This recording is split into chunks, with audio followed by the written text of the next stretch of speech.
Okay. YouTube, welcome. Welcome, YouTube. I'm going to go ahead and fire up Pantheon here. Get ready to dive in because we've got some playing to do today, guys. We got some playing to do. Let's check this out. Okay. Cool. Good. Good.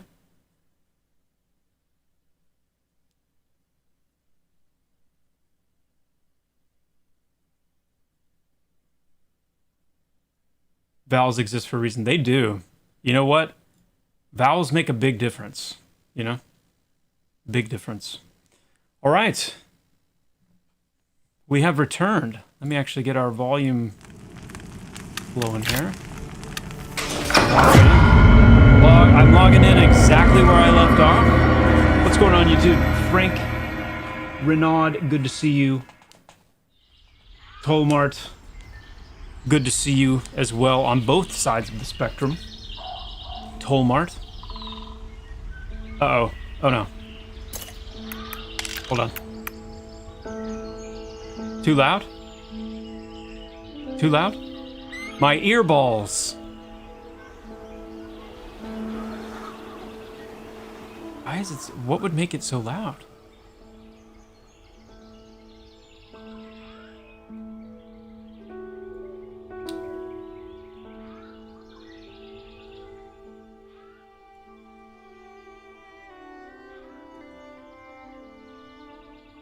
Is that better? Or is that too low? Too low? Too low.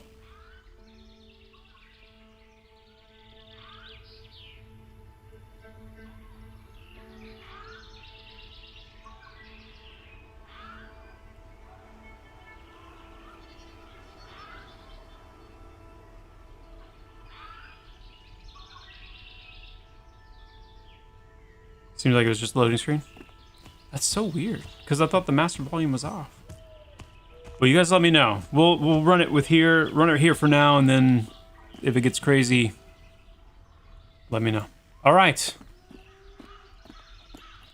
So we got a guild message of the day. Guild message of the day. Well met, travelers. Current status of the guild. Joppa's level 10, max level is 11. Catch-up death threshold is 8. Full play rules can be found in the official Discord Blood Pact post. By the way, shout out, props, kudos to whoever posted that guild message of the day. That's fantastic. Again, if you're not familiar with what we're doing a hardcore run. This is open to everybody. We've got a guild on Haven Song called Blood Pact. And if you are interested in doing the hardcore run with us, the rules are on our official Discord. Like I said, it's open to everybody on Haven Song. Send me a tell. I'll get you an invite to the guild, and we will try to get everybody in groups. What are these things? These things were created, I can tell, with love and great care. Yo, Glorf. So what's the Glorf Druid props? What is this I'm hearing about?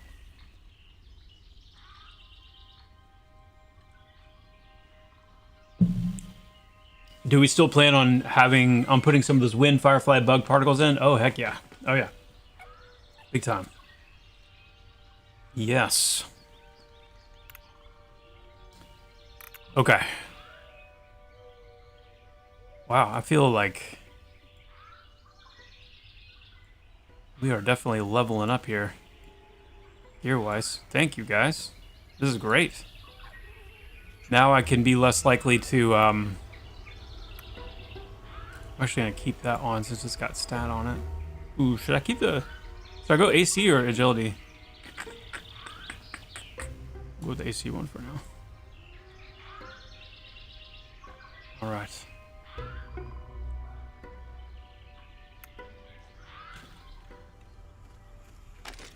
Okay. Sick. Ooh, looking mean. Looking mean.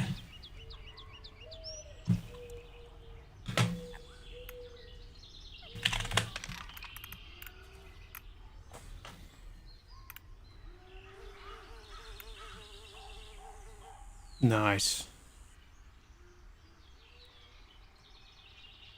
Very cool. Very cool. Look at this too. We've got everybody's just yeah. I think we're ready to go. Okay, so I want to try and make sure that people that didn't get a chance to be in the group last time can be in the group this time. So I'm trying to remember.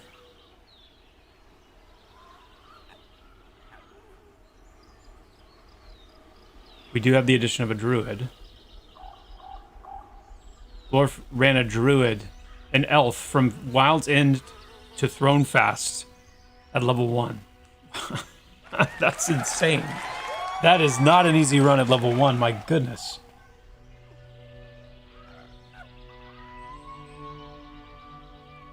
Clear streamer privilege. This is all coming from the guild. These are guild crafted items. These are people playing legit. I like the pull out for stats you guys added. Nice. Yeah, one of many UI improvements to come. Good to see you, Michael, by the way. So, let's see.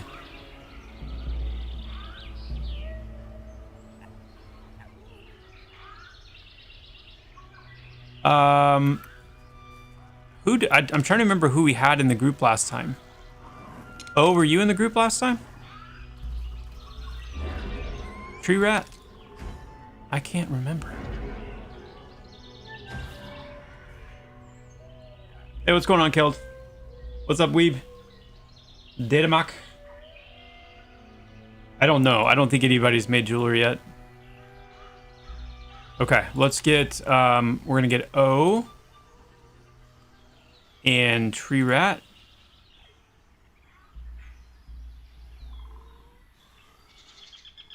Let's see.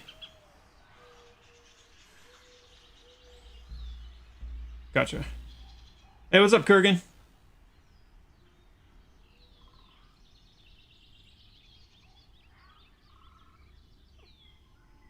Yeah, dude, the shoulders are in bad shape.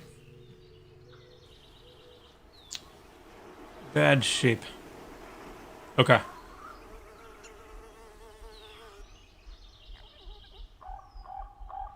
Ridamok, are you up for the run today?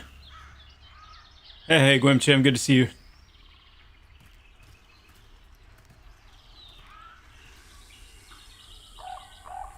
When can we expect some optimization added to the TD fight? I just did it for the first time ever yesterday and was notified by everyone to turn off everything, turn everything down in settings. It's an amazing fight and you guys nailed the fight, but man, even on a modern PC, it's almost unplayable without God specs. It is, yeah, that's an issue literally with the VFX, I think almost solely. So we've got some things to do to improve and optimize the VFX for sure. And I don't have a good ETA on that yet. Not yet.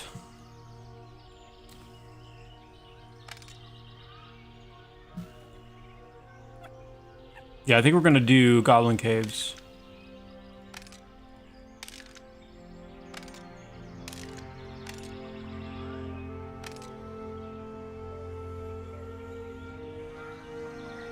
Let's see.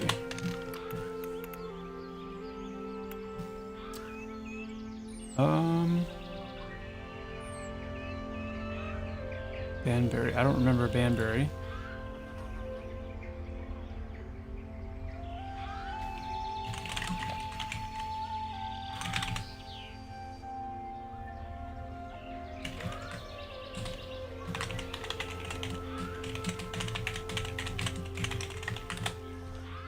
Banbury and Ridamok. Let's see if these guys are able and willing.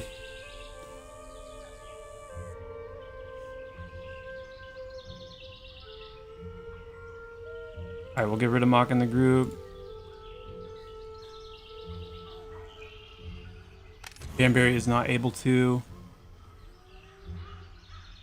We'll get Glorf in the group. And is anyone else? We've got, I think, room for one more. Yep. Is anybody planning on logging in? to play who isn't in yet. I would grab Alinar, but if Alinar was with us last time, I'm going to see if we can get someone who wasn't with us last time in. And we're pretty heavy on healing at the moment.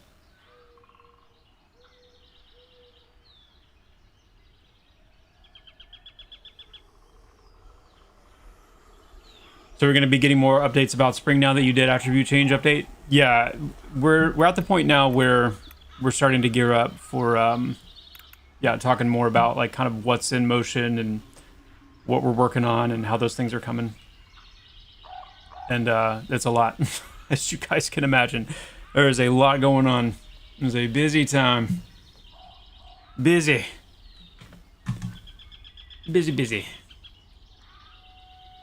And once we do get the PTR up, these streams will probably transition over to the PTR.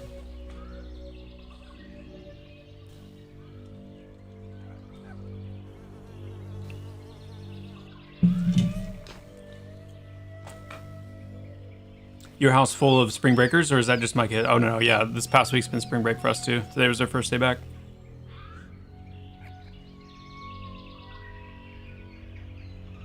Mm-hmm.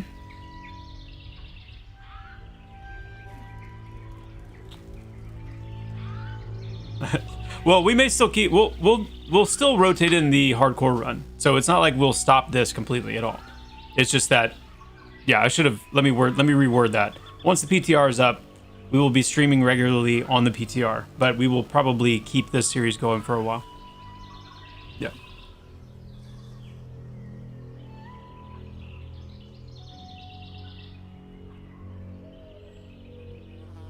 Mm-hmm. Okay, Datamok, we'll wait for you. Once Datamok gets on, we'll grab Datamok, and then we'll roll. And I think we'll probably want to do Goblin Caves again for a little bit, at least till... I don't know, what do you guys think?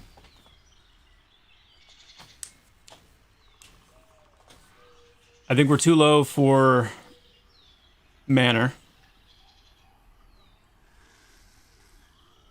But yeah, once we hit 11 or 12, we should be able to go to the Manor. And I definitely think we should shift over to Manor at that point. Hey, what's going on, PBN? Good to see you. Good to see you. Yeah, Michael, we grabbed Glorf. I'm gonna say glabbed. We grabbed Glorf. Our monk. Out of monk.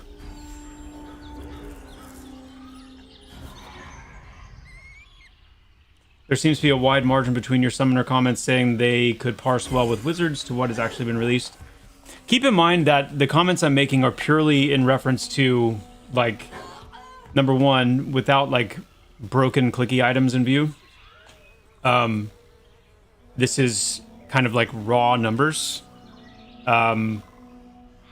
There's, I mean, number one, a lot of the clickies that casters are using, like wizards, to get the numbers they're getting, they're using these clickies that are going to either be being like removed post wipe or like dramatically changed or reduced in kind of how they work. They're insanely strong, and there's an issue right now where the summoner pets aren't benefiting from those, so that's a big part of the discrepancy that players are seeing. But when you take like more of kind of when you take the clickies out of the equation, I think it starts getting, a lot clearer kind of how they line up.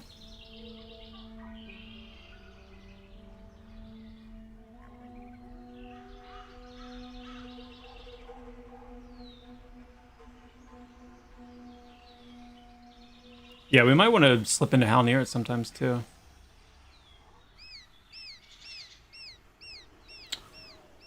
We are between level 8 and 11. Level 8 and 11. Yeah, typical. Definitely let us know. It's good feedback. I think that's an important caveat. But very interested to see what you find without the clickies in play.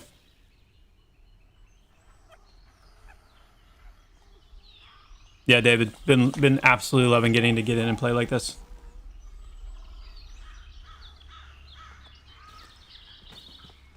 Muppet, no, not yet. The wipe is coming sometime in the spring, not yet.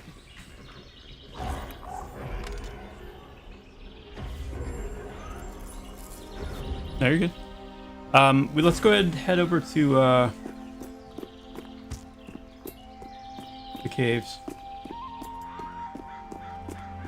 Yeah, we just started this, we're on Haven Song server, and we just started this hardcore run where we are,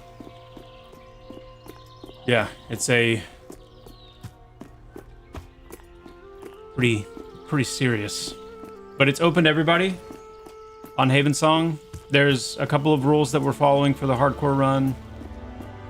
We've got a guild going, so if it's something you want to try out, just hop on Haven Song, send Deathless a tell, and we'll get you in the guild and all that. What are my weapons? These are, I've got an oiled metal chopper that we picked up in the Goblin Caves last time, and then my other one's just like the rusted axe.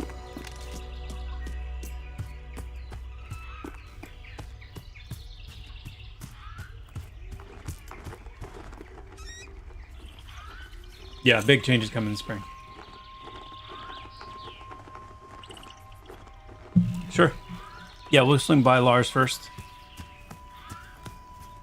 We got Datamok logging in soon, so we're gonna pick him up when he gets in, and then we'll be ready to go. But until then, yeah, let's go check on old Lars. Let's go check on old Lars.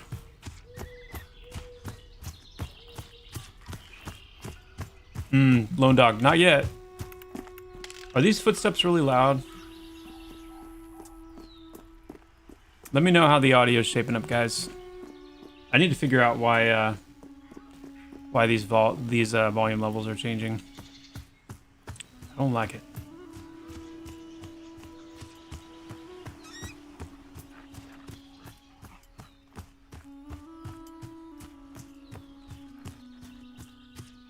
Will we see a teaser of the loot changes before PTR? I heard there is some sort of rarity visual being added to the to gear and items.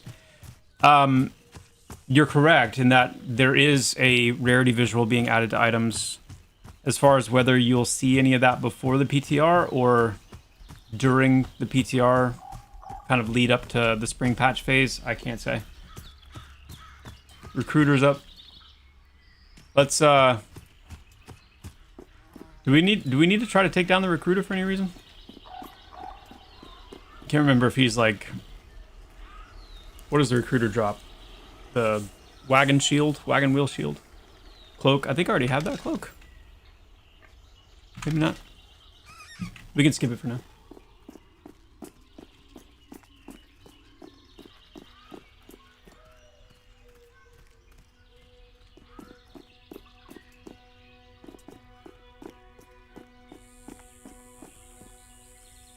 Let's is everybody with us?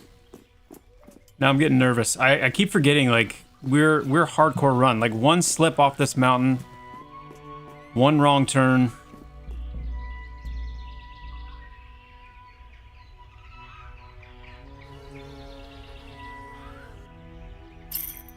I think I see Ridamok.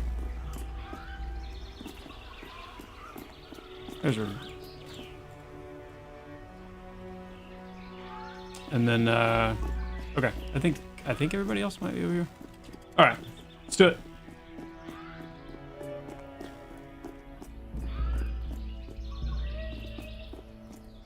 We're gonna check Lars.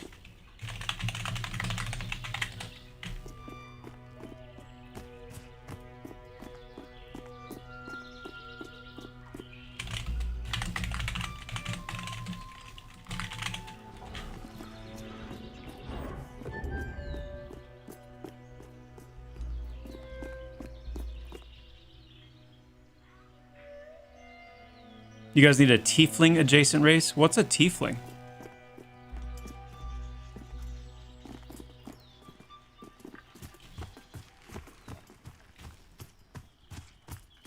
What is that from? What game is that from? It sounds familiar.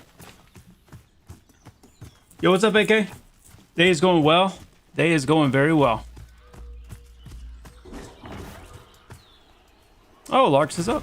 Nice. All right, here we go. You guys hit hard, so.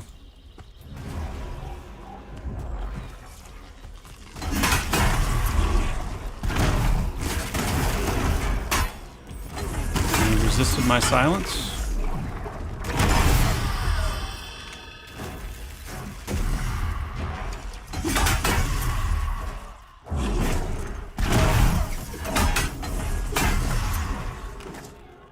Oh, I forgot these are these aren't group NPCs, so I was feeling a little nervous, and now we're good. We're good.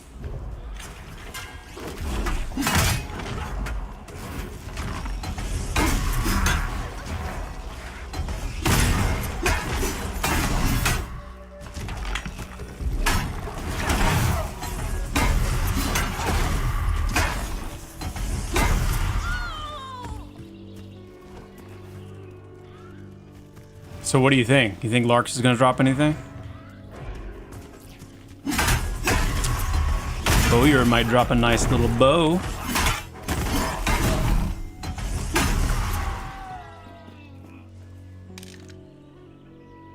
Simple arrows. All right, Larks.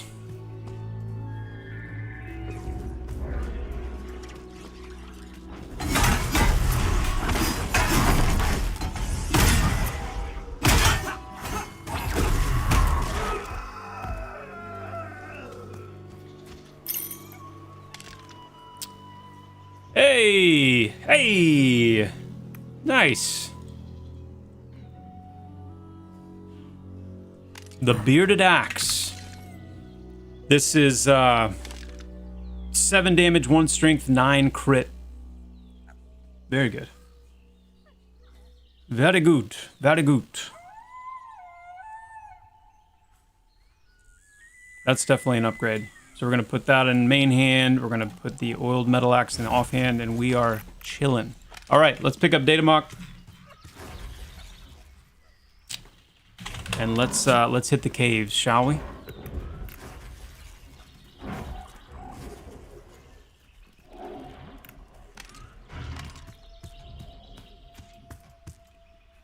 Yeah. That's a nice axe.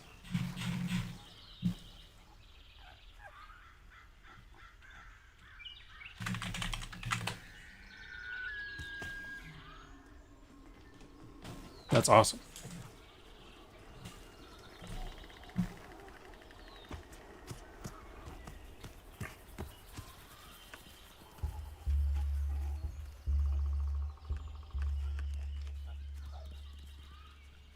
Hey, thanks for that message, AK. That's cool.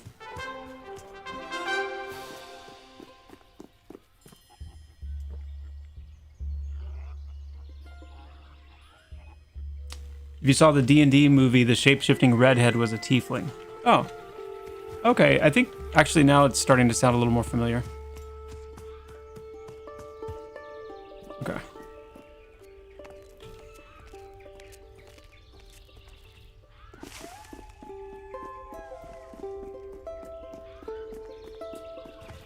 Hey, Carrick, thank you so much for the Prime, my friend. Thank you for the 9 months of support. It's awesome.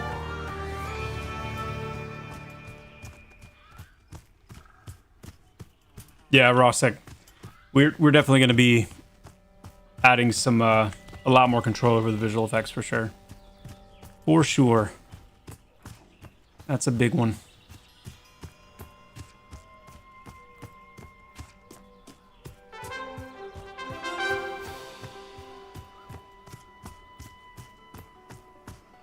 Barbarians, Titan, yo, thank you so much for the Prime.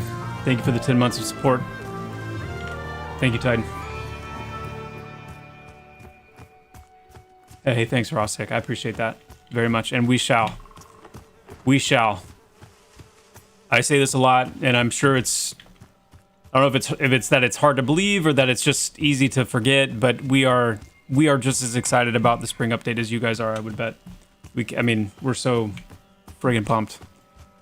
So pumped. What class is the axe for? So the axe that we just got can be used by Warrior, Rogue, Paladin, Dire Lord, Ranger, Bard. It is a sizable upgrade from what I had. I had this one that we got last time. 6 damage, +1 Constitution. But then I had this little 3 damage like starter axe. So this was a sizable upgrade, which is awesome. Awesome. Oh, did you guys go to the other entrance? Whoops. Look at me. Of course you did. Why would you not? That's like... That's what makes the most sense. Oh, they stopped on the hill.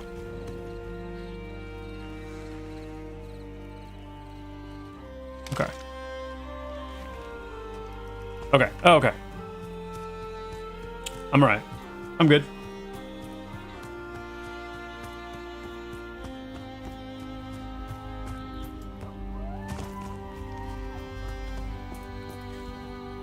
Too easy to believe? I don't know about that. I think we're things happen too openly and in real time, you know, to make it all about believing, you know, all about believing.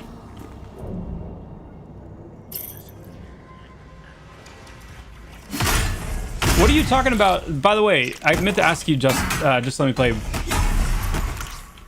When you talk about stat normalization, what are you getting at there? I feel like you're concerned we're going to do something with stats, and I feel like when I think of stat normalization, I think of something pretty specific. So I just want to make sure we're on the same page.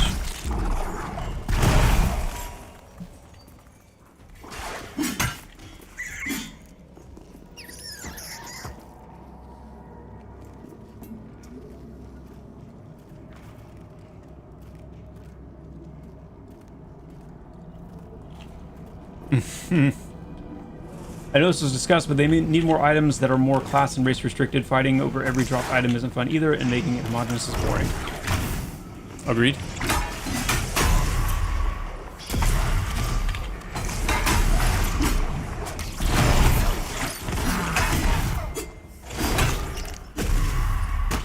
I'll tell you what, guys, like the whole stat attribute thing has been quite the journey. It's been quite the journey to really find the right ways to make attributes, gotta relax back here, to make attributes matter.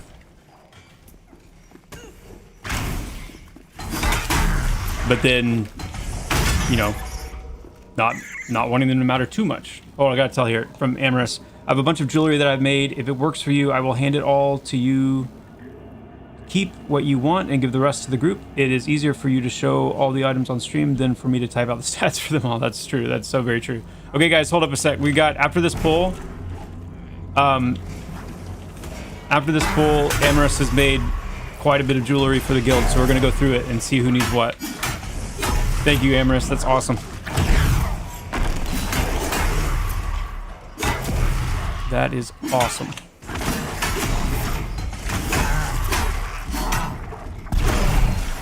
Once we talk through this, we'll go back to that stat discussion real quick. Okay, so we've got, let's see what we got. Okay, we've got a +1 con, +5 mana ring.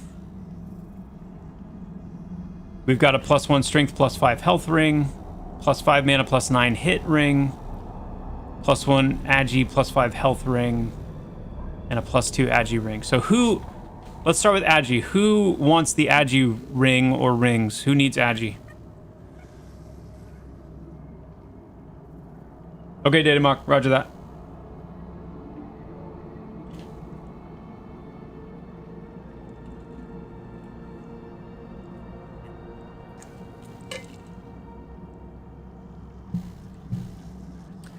Does the spring update have a specific date? Not yet.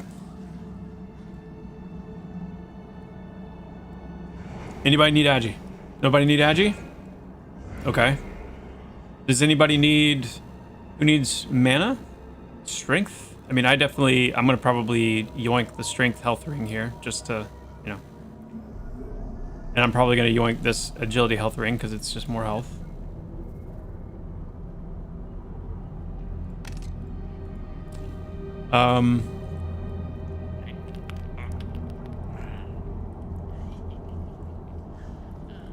Five health, physical crit.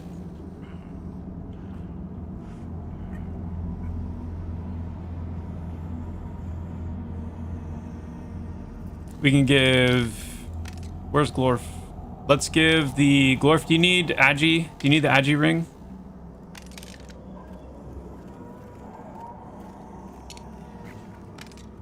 And then... O... Let's try to give everybody at least something that they can use. So O will do...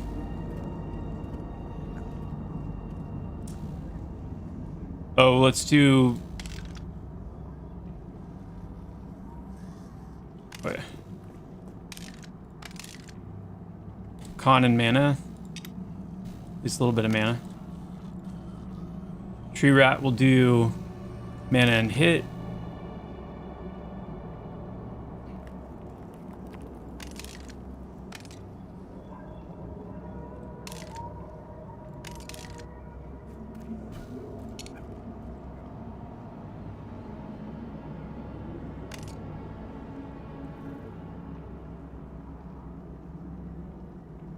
Okay, we have 3 Pewter Wolf Fang earrings. So these are all 5 health, 5 physical crit, and 5 spell crit. So I'm just going to give you guys... I'm going to give everybody one that they... Wait. Oop. Oop. Don't need it? Okay. Detamok. Oh.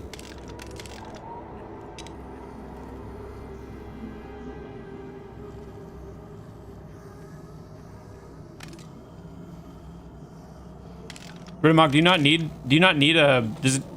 Does nobody need these earrings? Let's just make it easy. Anybody need these earrings? Open trade with me if you need one of these earrings.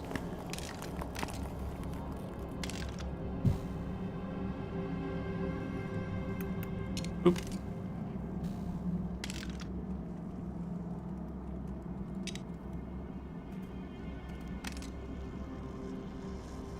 Okay, sweet. I take that. Remark. Okay. We have fully... That's all of our jewelry. All right, we can keep rolling. Let's keep rolling.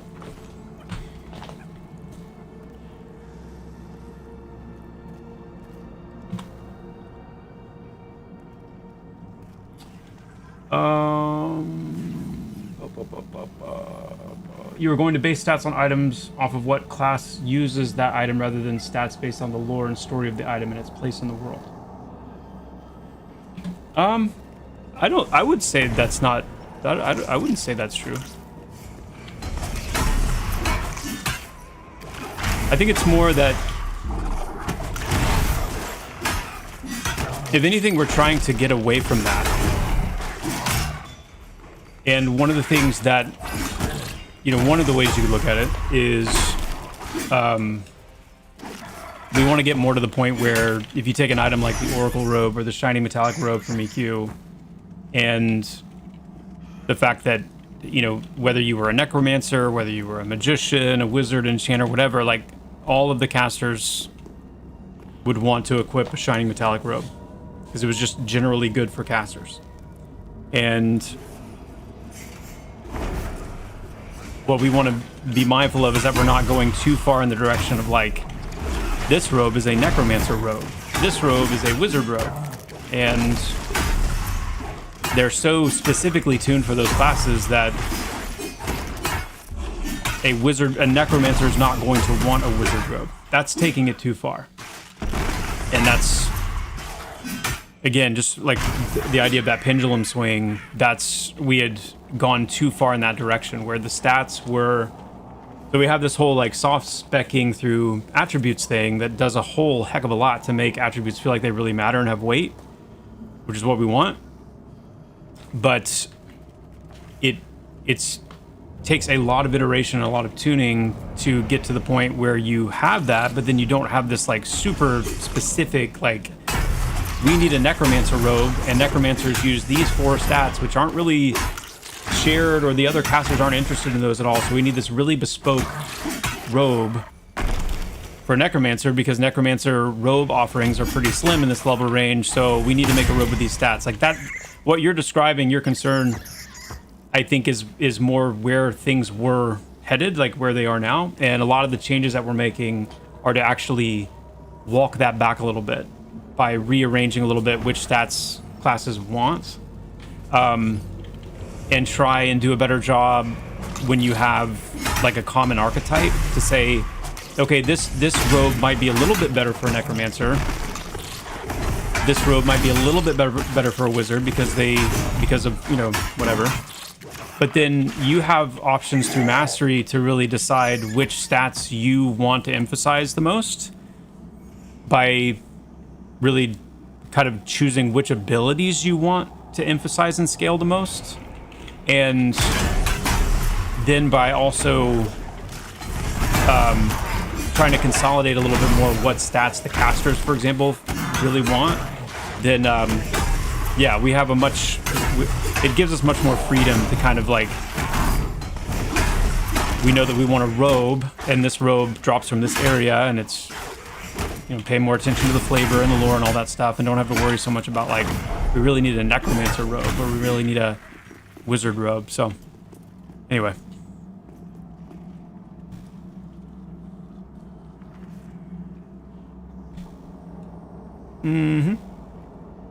Someone's not reading group chat. What?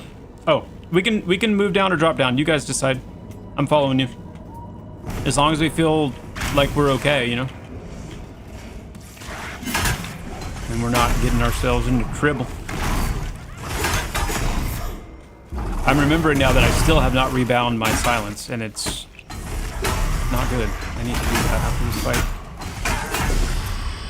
Ding! Rats ding. Was that tree rat? Very nice. All right, let's get this rebound.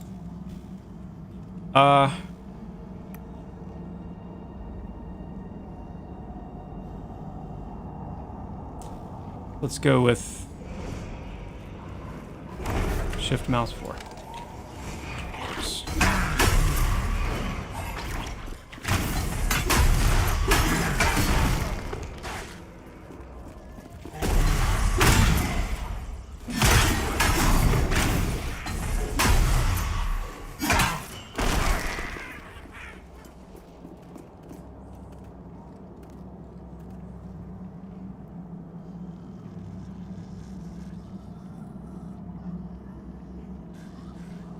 Attributes would matter more if they were more sparing. A +1 attribute could really matter and be more rare.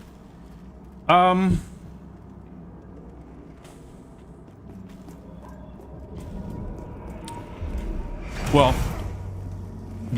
when I say matter, I don't mean just matter because they're like rare. This is going to get us a little bit back into that dopamine versus serotonin conversation, because you can certainly argue like part of what makes stats special is feeling like you don't have a lot of them, right? Like you don't get them often or quickly, which there's merit to that. But to be fair, we have iterated on the game a few times historically, you know, more in that way where stats were much more rare, and you know, you didn't get stats early or often, and it just felt lacking. It just felt like there wasn't really a sense of progression. And the reason that EQ progression worked, I feel like I am, hold on. Here we go. The reason EQ progression worked is that it didn't rely on stats. I mean, you could say that almost full stop. Like, did some stats matter in EQ? Yes.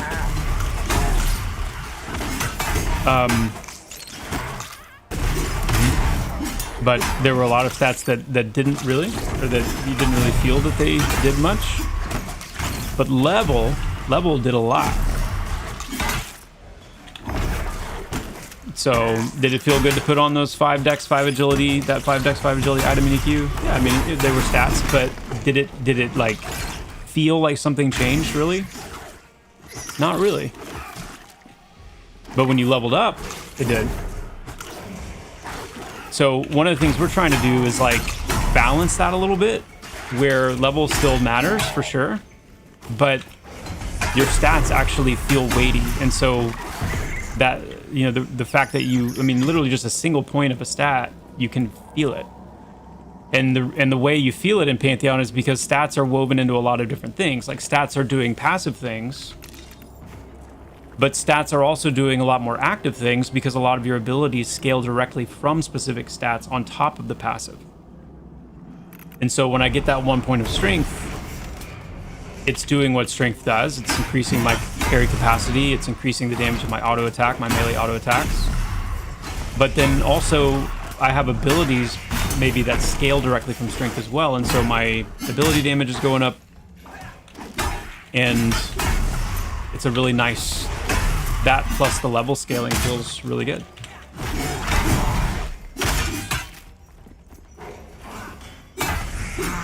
And it definitely makes those items with just a single stat point, you know, feel better. It's why I'm wearing this +1 strength tunic instead of the 17 AC one, because I really want to keep that 1 point of strength because I can feel it.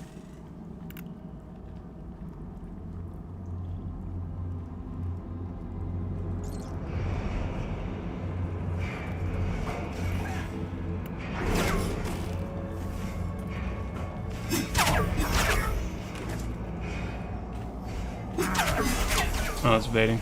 Something up with it?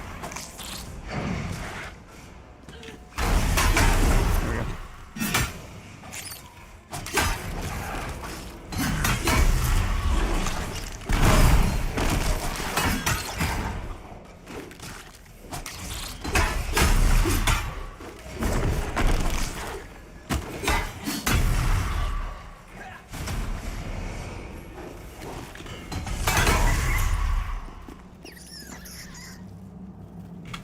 Oh yeah, I started eating and drinking and didn't finish.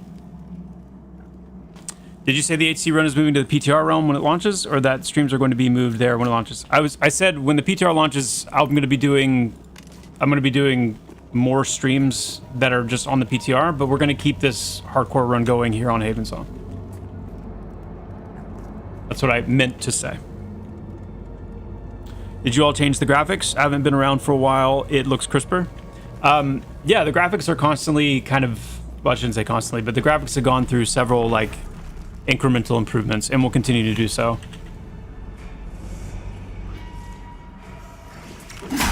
That includes, you know, improvements to animations, lighting, things like that, that are ongoing.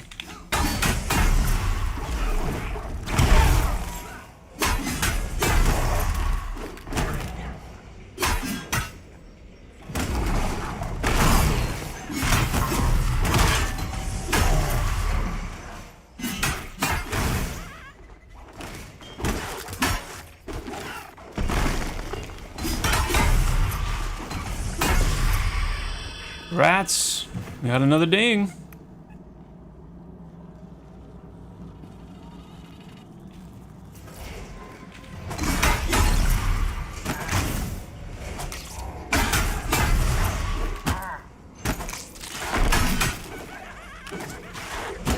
Will we ever see some classes get double attack? I always love getting that on my monk. You have an EQ, made our DPS come alive.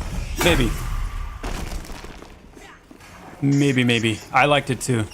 I like double attack as well.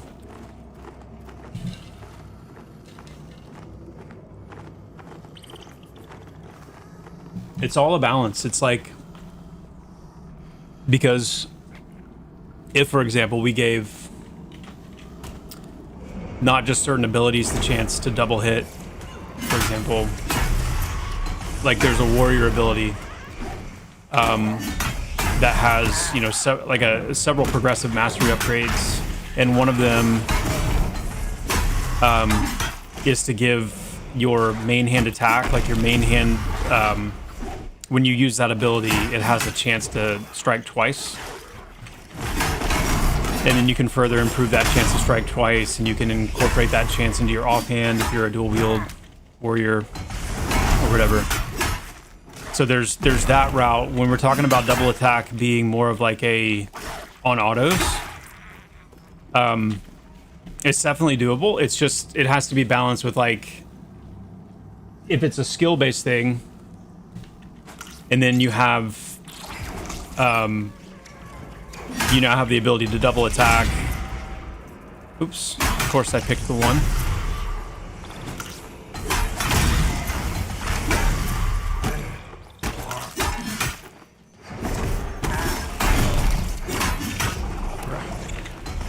You just have to balance it. You just have to balance it with like bringing down ability damage a little bit to account for the fact that you're now, you know, potentially quad hitting every round.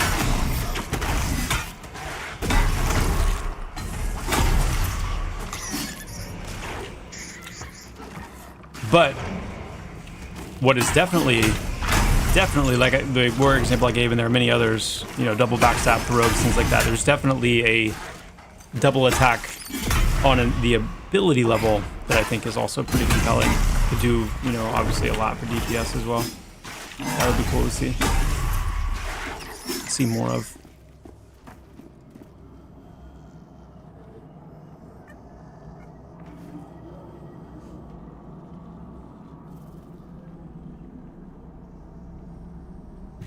There definitely will be, just let me play.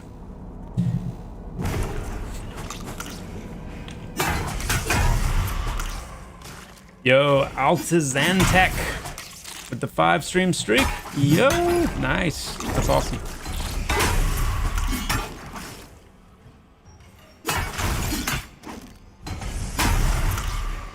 Oh yeah, Lone Dog, those damage bumps. The what was that? The damage cap increasing at 10 and then being removed at 20. Yeah, that always felt really good when you had like a big meaty two-hander and you were hitting for like 19, 20, 21 damage or whatever. And then you hit level 10 and you could hit for like 28, 29, 30, something like that. And then you had level 20 and it was like, yo, that's how much this thing actually hits for.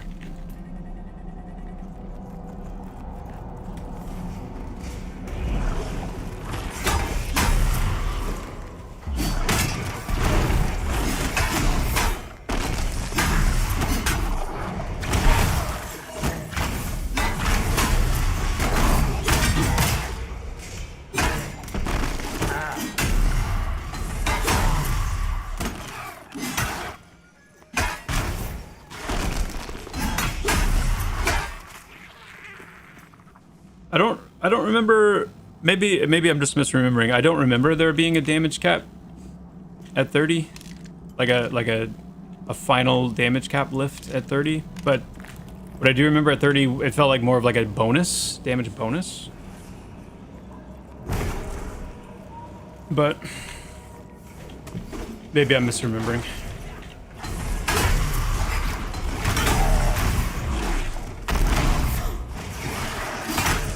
I just always remember level 20 was the level where it was like you would go from like 28, 29 damage to like 50, 60, something like that.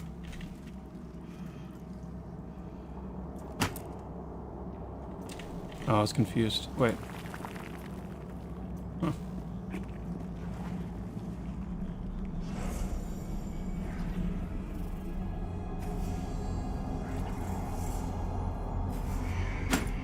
Gotcha. Yeah, that makes sense. Yep. That makes sense.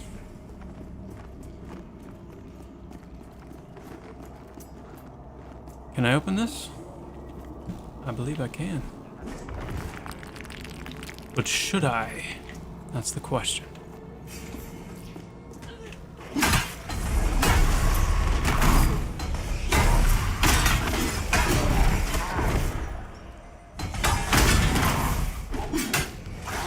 Question, will it be gear-based at in-game? Will gear be needed more like the EQ, where it's more the class? I realize most MMOs go the gear score route, but miss the, hey, you're a whiz, we need you. Gear will definitely play a big role. I don't want to diminish the fact that gear will definitely be a part of the in-game progression, for sure. And going, you know, trying to do a raid with, you know, no gear or, you know, very basic gear would definitely be felt. But that being said, you know, part of a lot of the changes we're making come spring are the culmination of, you know, a lot of time that we've spent trying different things, experimenting with different things to try to find the right recipe, because we don't want, we're not carbon copying the stats and item schema from any one game. You know, it's not like we're saying itemization Pantheon is going to work exactly like EverQuest or exactly like WoW or exactly like Vanguard or exactly like, we're not carbon copying it. Ding, nice. But so part of the work over time has been really experimenting and trying to find that right place. And one of the changes, or the culmination of some of the changes we're making for spring, are to pull back a little bit on how weighted gear is, leaving like level obviously as an important part of the equation in just progression and player power, but then also mastery is going to play a big role as well. So to an extent, the answer to your question is yes, gear will definitely matter. I don't see it, I don't want it to, and I don't see it becoming like a really hard gear score related thing like you would see in something like WoW in game or whatever.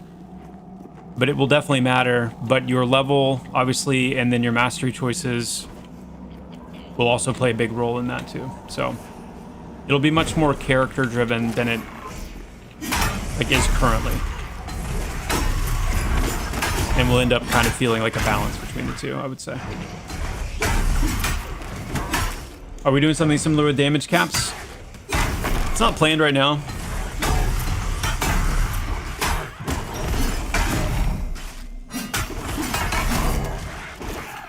I think those damage caps were largely needed because there was, other than no drop items, there really was no other form of like item controls in EQ at all. So you could have, you know, 70 damage weapons at level 1, the kind of thing where you're just, so they needed some way to manage that a little bit, but don't expect we will need it. Mm-hmm. Want to buy full power fungi tunic and F? Yeah. Oh yeah. Wait a second.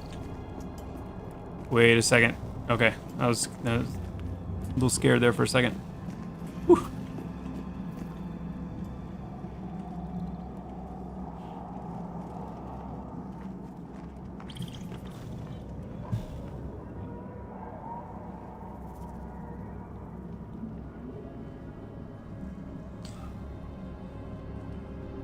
Yo, Anthem. Wanted to say I loved the new attributes as an RPG fan. Those stats are perfect from the role-playing perspective. Thanks. Nice.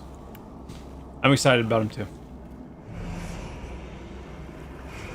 Zelius, that is a bug.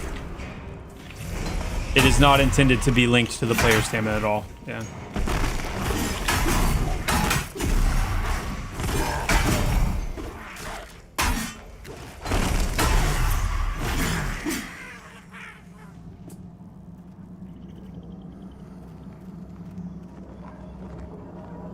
Good. That was one of our goals. Was we want to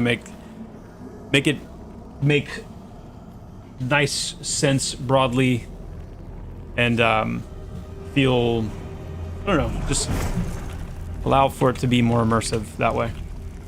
Yeah.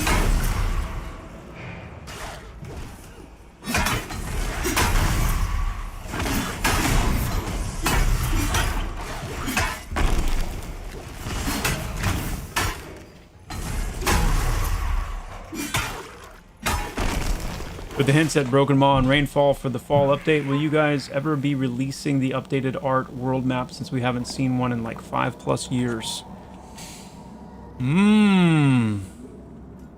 I will say that we definitely need to. We definitely need to update that. All right, move up.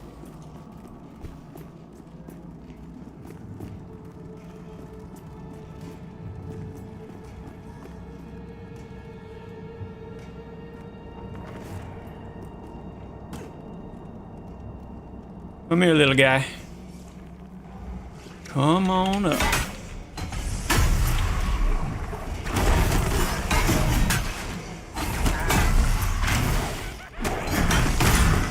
We're about to get down into the second level here, where things are going to get a little bit more dicey. We're taking on higher level enemies down here.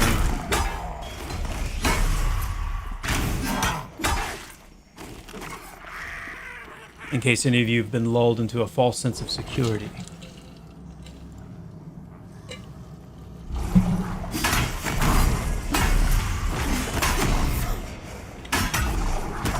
Lest any of you be lulled.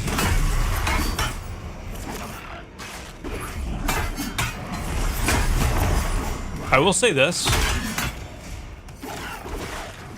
It's been really nice playing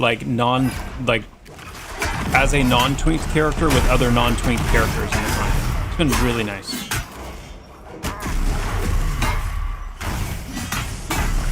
I'm glad we did this. I appreciate all you guys who are doing this, sticking to the play rules, because it's definitely making these runs feel very, very organic, very nice.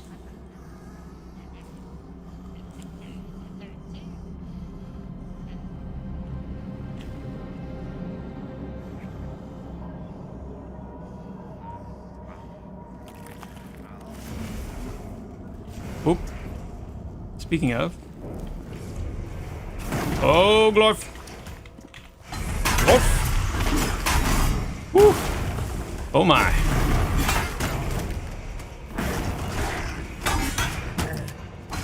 I've got to skill up my innervation is so low, I can't silence any of these things.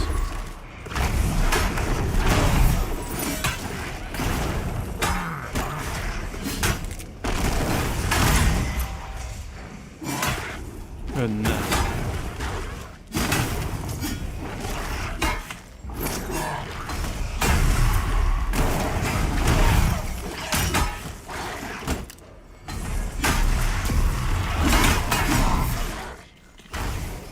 Wow, that's a little bit of a difference, huh?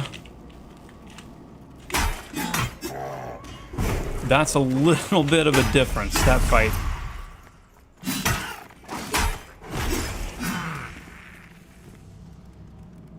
Oof.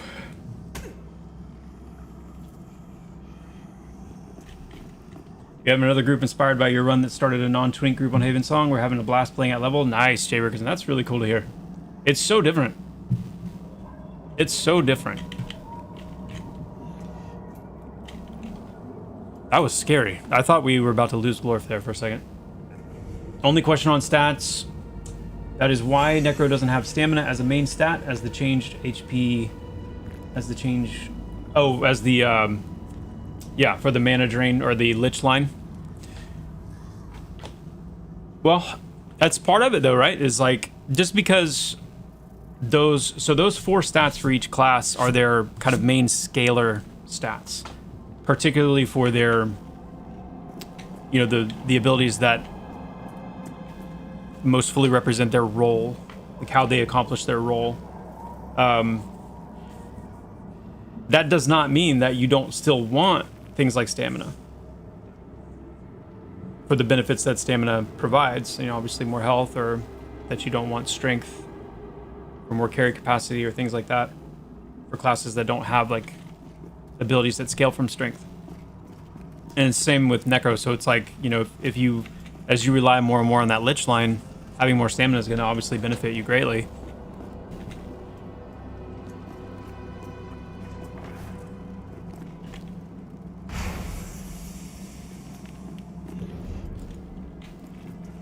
Here we got a Mystic.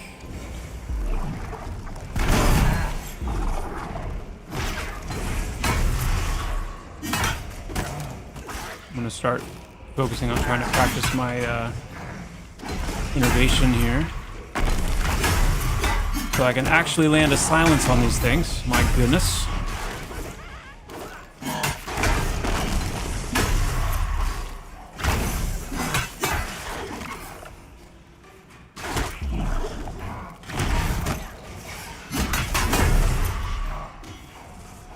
Hey, what's going on, Michael? Good to see you, Michael. Michaelton, that is. We got another ding. Hey, Flea.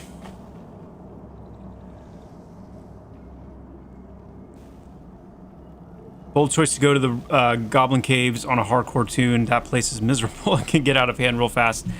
Yes, it can. This place was chosen for maximum, like... maximum pucker, I guess you could say. Specifically for that reason.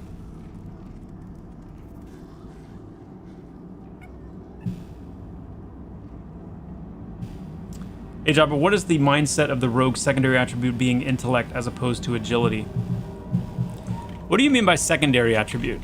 Are you basing that on the, like, current game, or are you basing that on the... oh, let me focus here. Oh, Glorf. Glorf!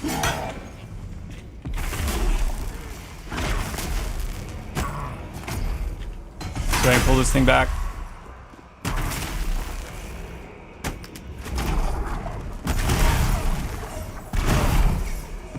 This is scary. We've got 3.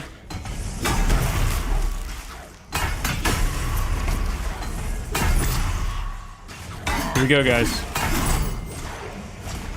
Let's lock in. This could be it. This thing's healing itself like crazy. Or not, it's not healing itself, what am I saying? The Mystic's healing it.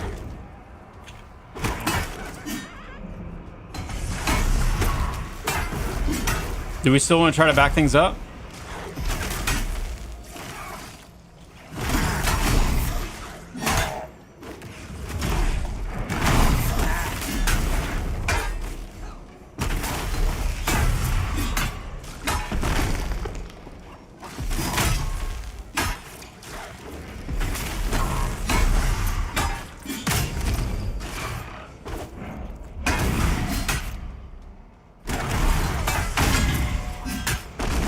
Okay, we got runner. Getting this Mystic on me. Mystic's on me.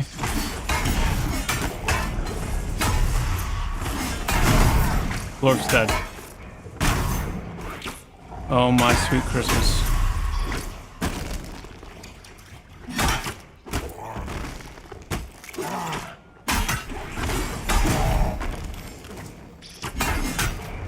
Glorf!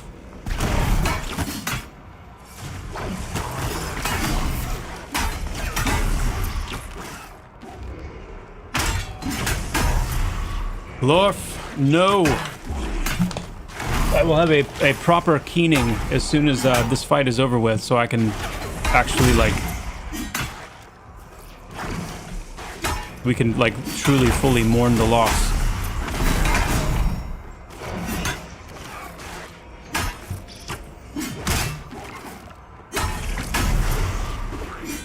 Oh my goodness.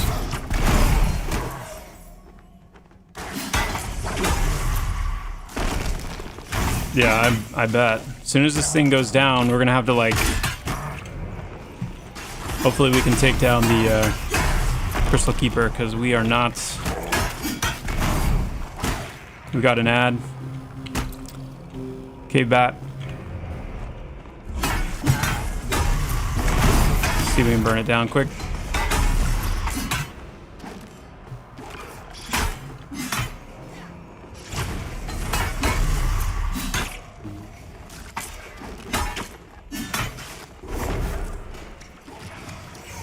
Alright, I'm gonna try to... hold on.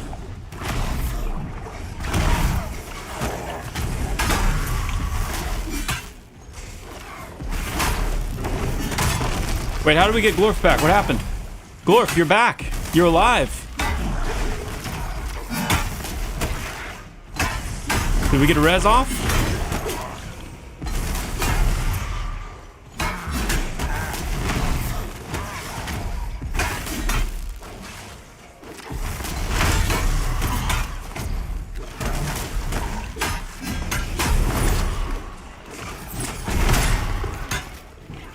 I'm delighted but confused. Wow. Who rezzed Glorf? We have a 1 stamina robe here.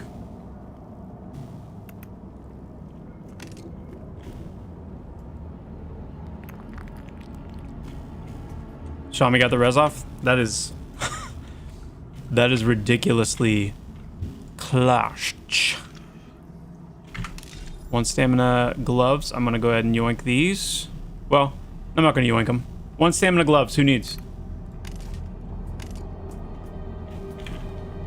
Oh, Necro got the res off. Goodness, you guys. That was insane. We need to be very mindful about where we're standing in this place. Am I a dev? Yes.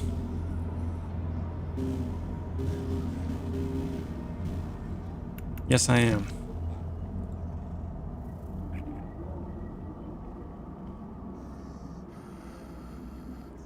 I'm going to turn ability visual effects off. No, I don't think necromancers get res. I'm kidding. I'm kidding. I am still stupefied as to how you are back and standing with us.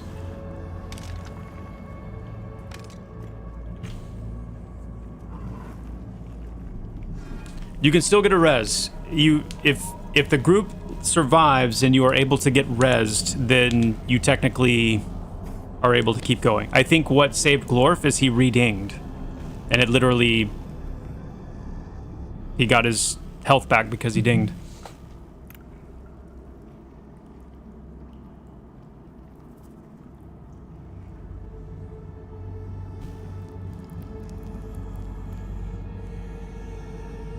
Yep. If you have to release because, like, the group died, then you done. 1 death, you done. No, Necros cannot rest. I thought that apparently my sarcasm didn't come through. It wasn't really sarcasm, it was more just like banter. Winter Capital City's releasing. I'm not going to speak to the when, but the first one that we will put out will be Fairtail City.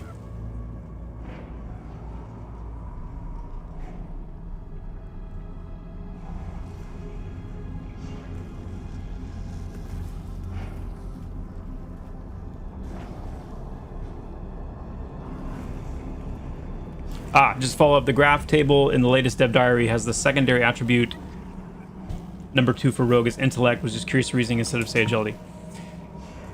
Let me pull it up so I can look at it fresh.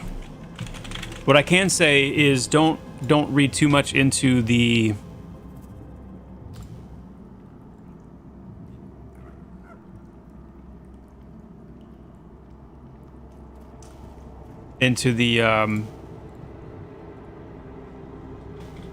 order that those stats are listed. It doesn't mean that it's like secondary in terms of importance or anything.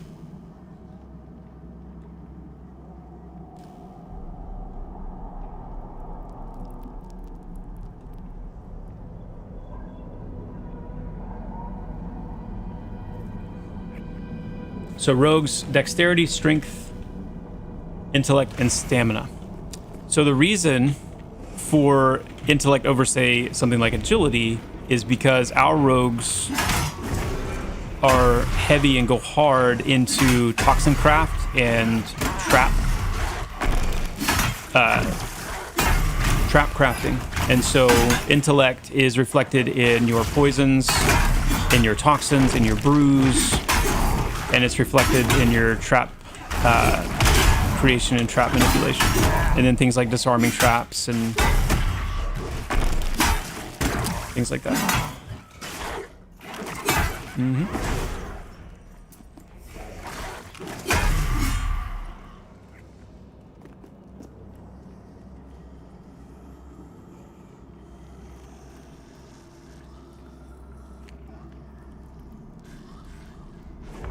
Yeah, I'm not denying that a necro res wouldn't be cool, and certainly wouldn't, I think we could definitely, depending on how it worked, it could be fitting for them for sure.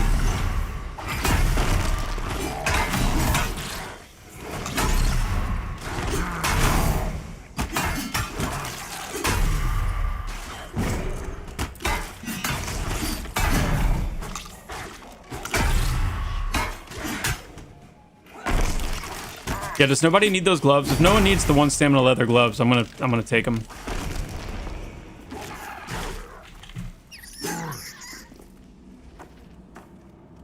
But if you need them or you want them, please take them. I have gotten a lot of loot, so I'm good.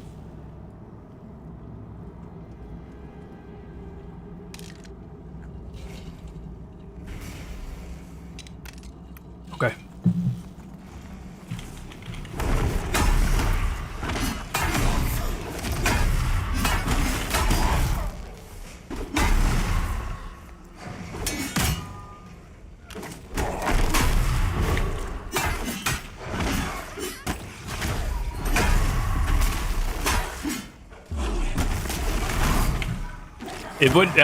I agree, that would be really cool.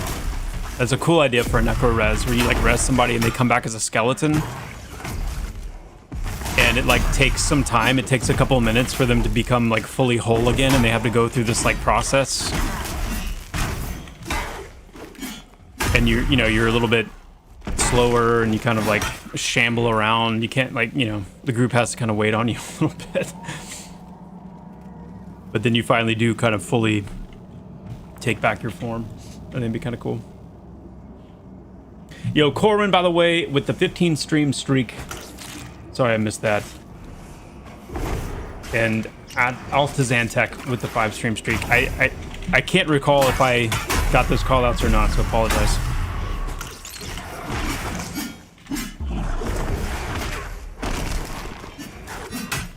I'm just gonna start using silence on everything. I need to get that skill up badly. It is. Yeah, it's lagging way behind. Oh my goodness, it's lagging way behind. How about we actually tank this thing first, though, huh?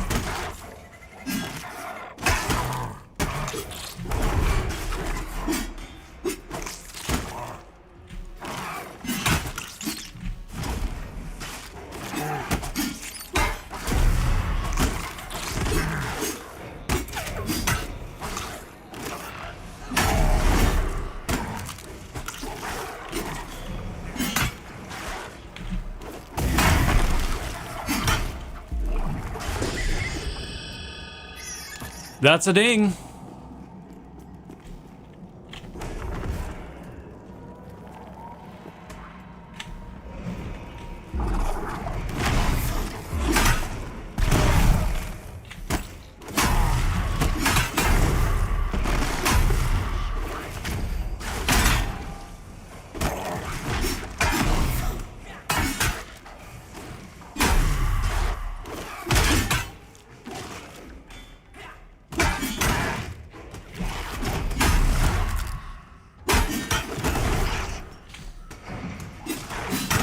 I loved an EQ. I love a bank card in EQ too. You could summon an item that would res you if used by a party member. Yeah, we've seen that in several games to good effect, I would say.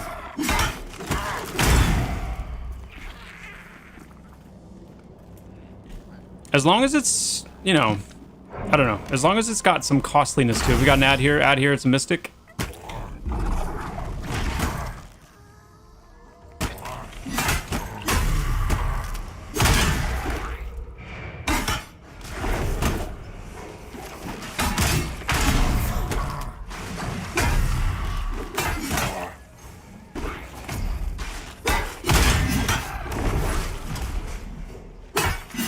I gotta build up some essence badly.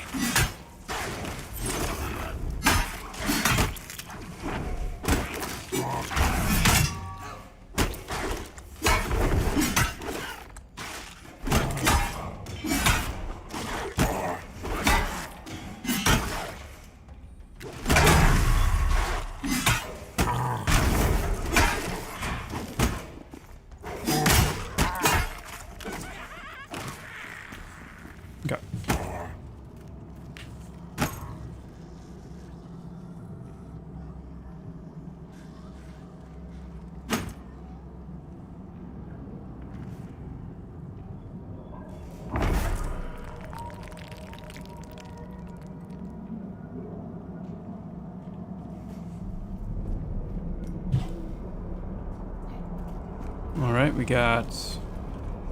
Oof.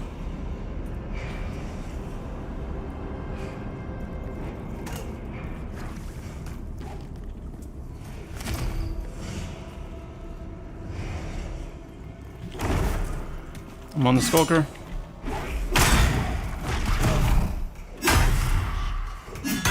I'm gonna try to get the Soldier as well.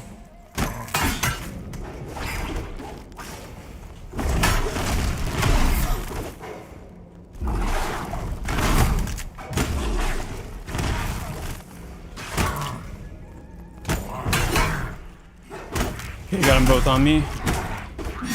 Oh, Dettermock. Oh, Dettermock. Gotta get on heals on Dettermock.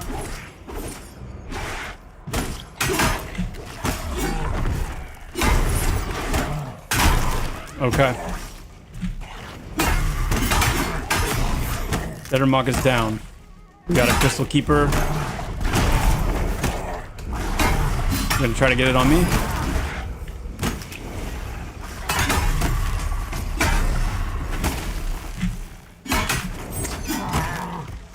Dead.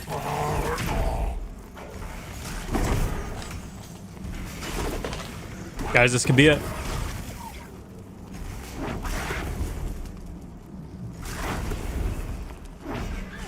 This could be it.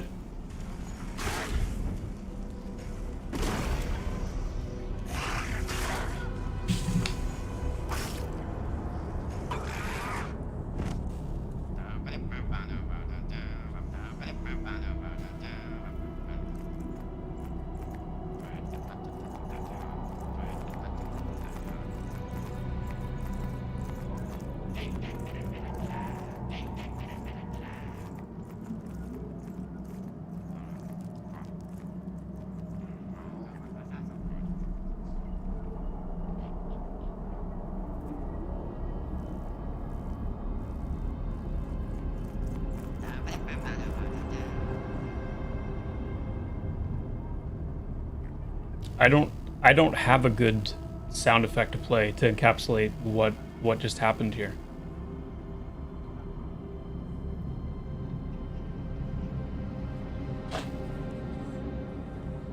That goblin is just vibing.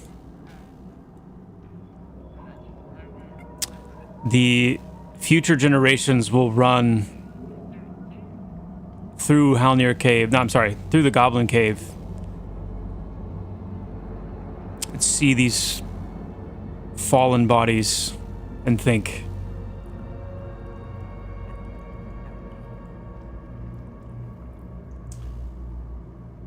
they probably had a tank who was streaming.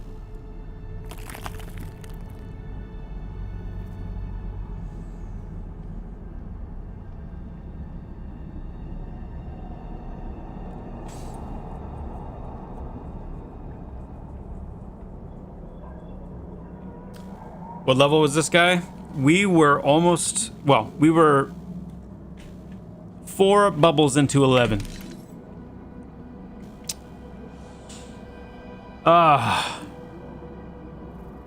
We could totally do a little monument here in the game. Hey, what's going on, the stars? Good to see you.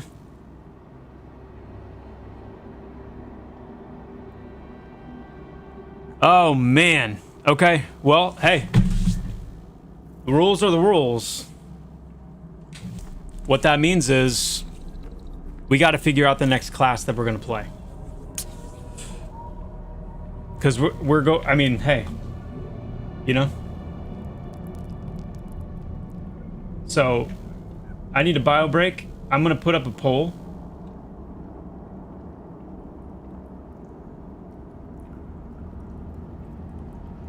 Because we got to figure out the next classes.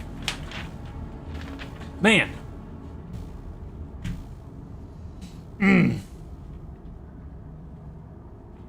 Let's specifically...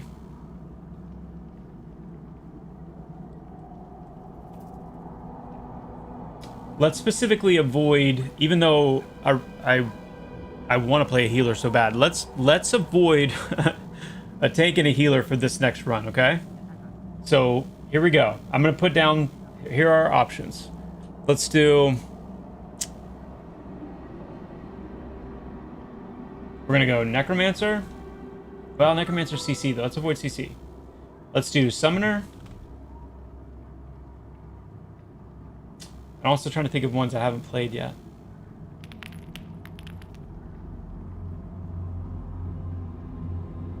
Let's do Summoner, Wizard.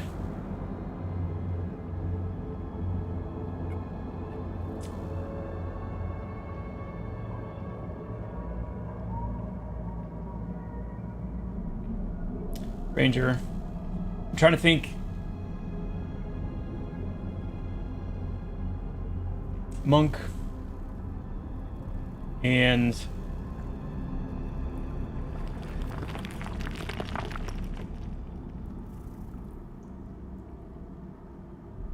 I was gonna put Rogue on here, but I have a Rogue that I've played to pretty, I mean, not high level, but I have a level 18 Rogue that I've played, so I'm also trying to think of like what classes have I not played super high, but obviously, let's go Rogue. We're gonna put Rogue on there as well. Here we go.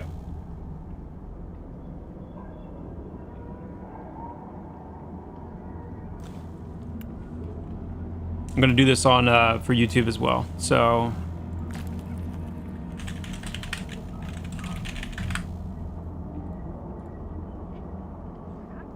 I can only do 4 on YouTube though, I don't know why. Summoner, Wizard, Monk, and Ranger. So YouTube doesn't get to vote for Rogue, but if Rogue ends up winning on the Twitch side, then we'll do another poll with the top classes. So I'm gonna do a quick bio break while you guys vote. I will be right back.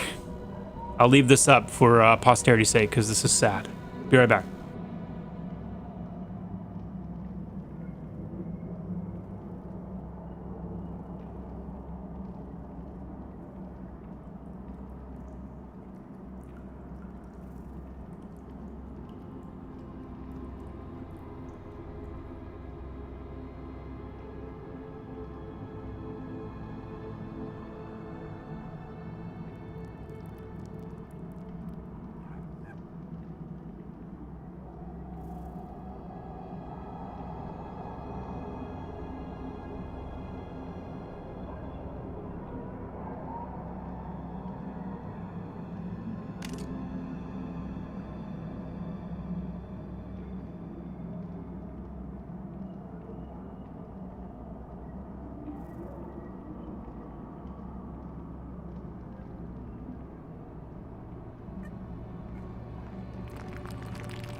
Okay, chat. Let's see. Let's see. Oh, wow. It is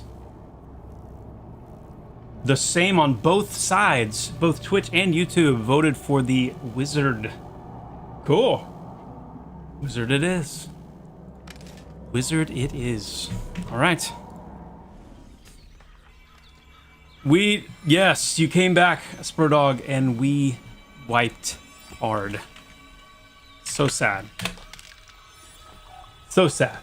I know. Yeah, Finn, I know. And that's very fair. That's a very fair take. Very fair take. Let it be known that around, where are we at? We'll say 2 p.m. Pacific, 5 p.m. Eastern. The deathless hardcore run came to an end in the bowels of the Goblin Cave.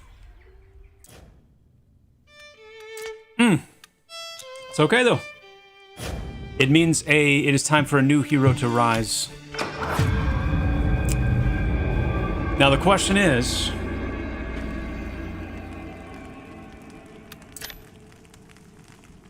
what race?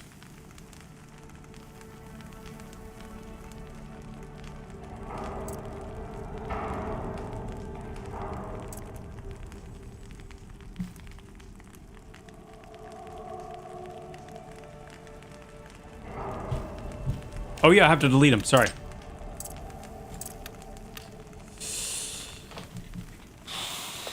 I feel like we need, hold on.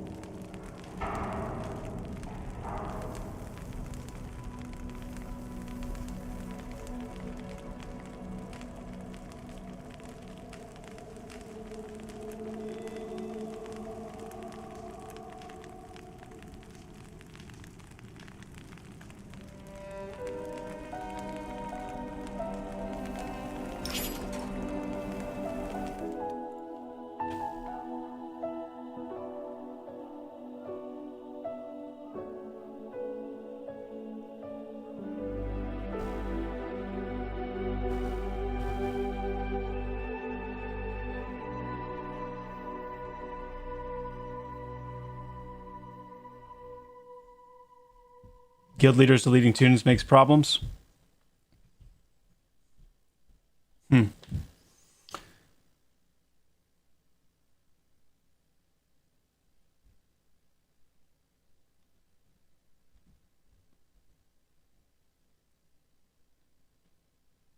you can't transfer leader? Yeah.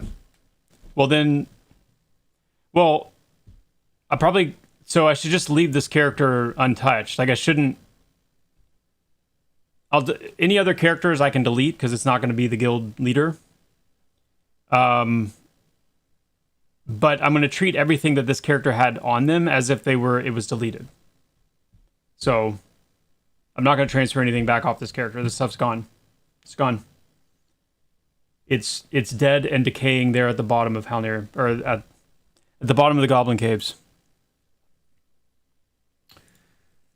I think we need... I'm always drawn to the Dark Myrrh, but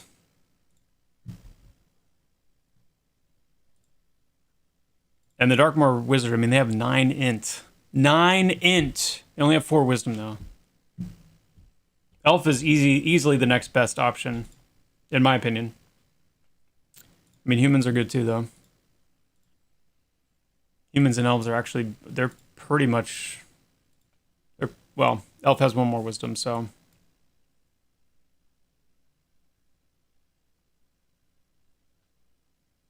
Barrow Dark is depressing. Let's go elf.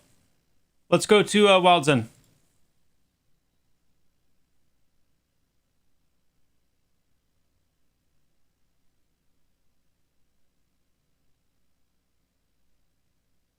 We're going elf. We're going elf.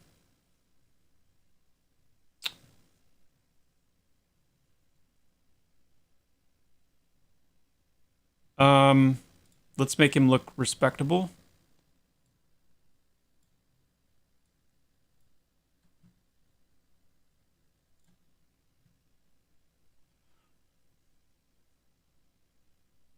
What can I make for a future stream to run with y'all? Well, as of right now, like, I would make whatever you want. And if you want to get in, like, yeah, I would have a Wild Zen character, because we'll probably be over on the Wild Zen side with these guys for a bit. I don't know that I'm interested in making a run over to Going Fast, at least right away.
I'm gonna give myself like some kind of like crazy epic serious name. Inferno.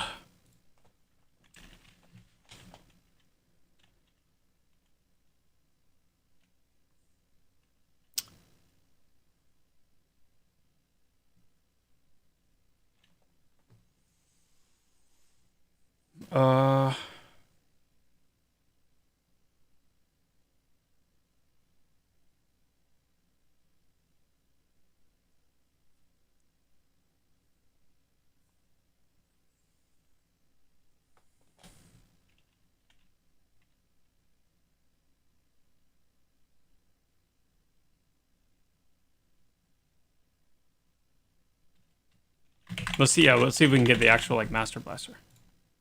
No.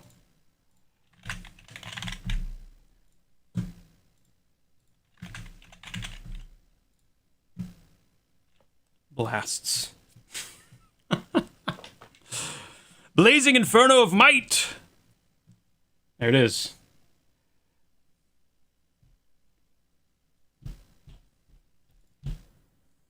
Death. I was thinking Death More. Death More.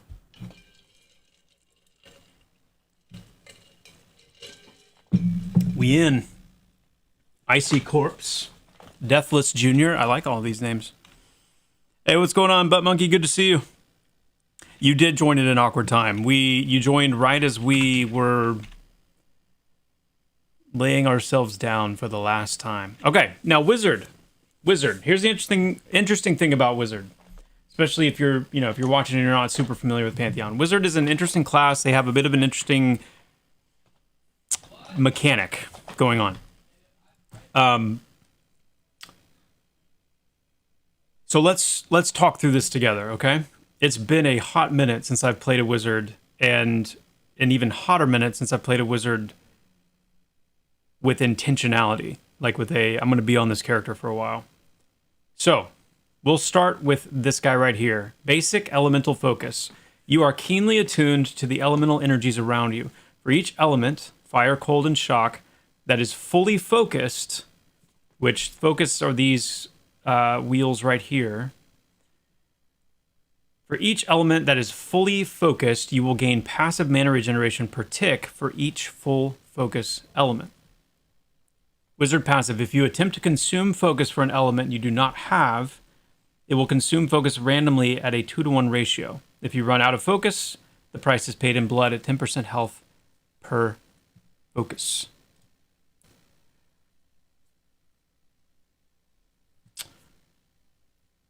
You guys all got that, right? We got Blast of Cold. Looks like just a basic cold style damage spell. And then we have Arcane Chords, which is our snare.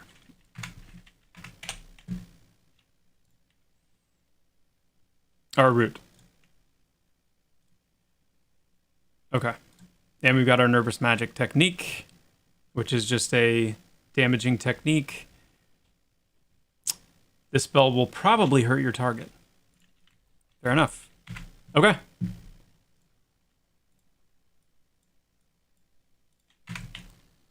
Now,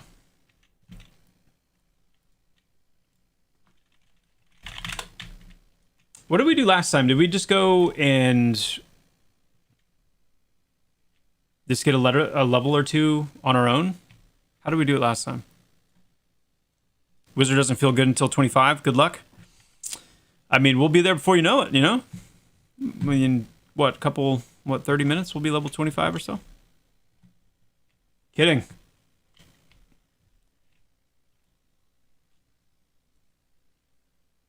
We did initial group for safety. Roger that.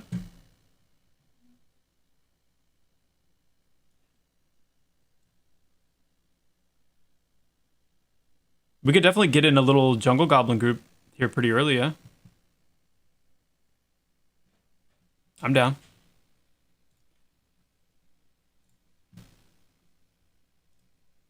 We got Jaytal. We've got Coercer of Mach. All right, let's reorient our screen here.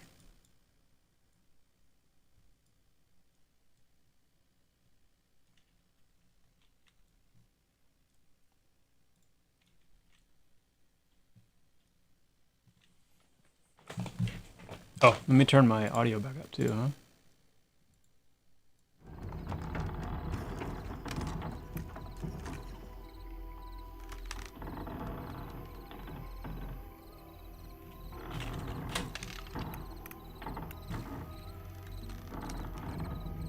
We've got and loot and okay. I think those of us who are here are here. Let's actually head over to this little spot over here. It's a good spot.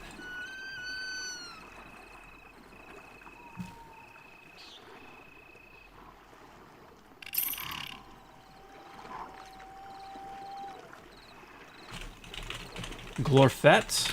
There we go. Glorfet. Okay.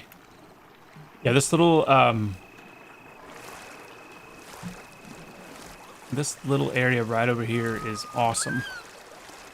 Maybe even get a few little drops.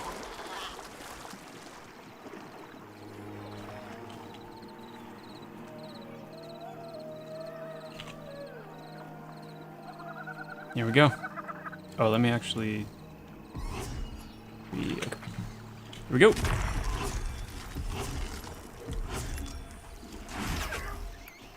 Beautiful. We are off to a good start, guys.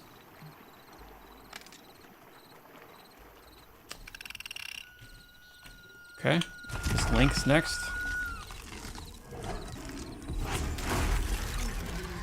I just blasted it with cold for 48 damage. That's pretty chunky. Okay, now we've used all of our cold focus. We dipped into one fire focus because this is 3 focus per cast. Gonna have to get used to that. Nervous magic. That's right, I forgot this is actually a casted technique, not a instant.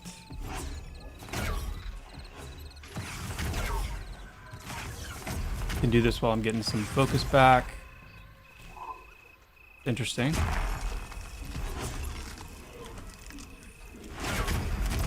Okay.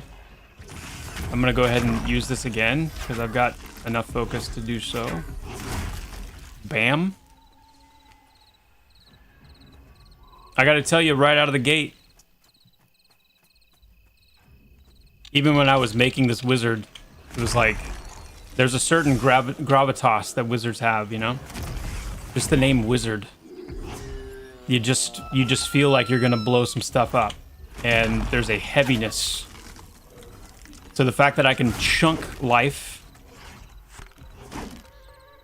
at this level is pretty cool. Okay. We've got a level 4 in our midst here. Loots? No. We will not be losing anyone today. Not today. And of course, I mean, by today, I mean an in-game day.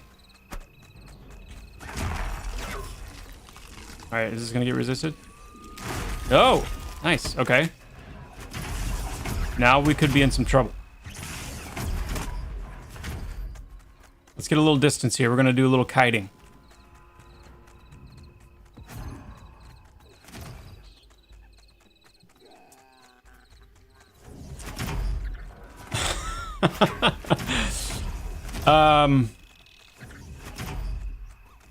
We're gonna do a little kiting.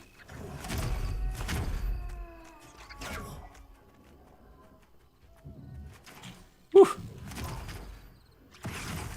Now I know none of you were concerned there, right? I hope not. Are you planning to have more starting zones in the future? Oh heck yeah. Oh yeah. In fact, yes.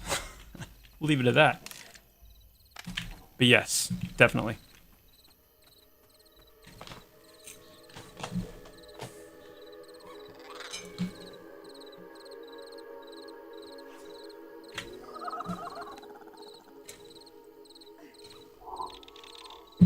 Who's taking odds of Joppa killing himself because he's out of focus? That would never happen. That would never happen. Are you thinking of putting hardcore into the game? Oh yeah. Yeah, we'll either do it based on like a server rule set, or we'll do it as an opt-in on just any character. But yes, for sure.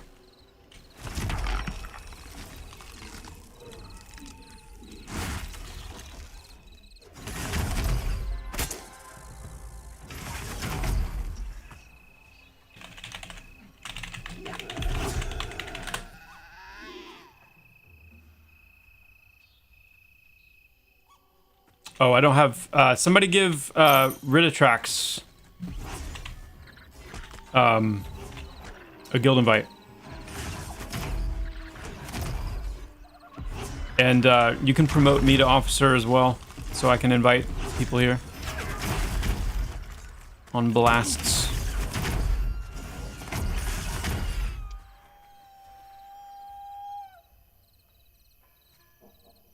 I've already made everybody officers, or at least, oh, everybody's dead.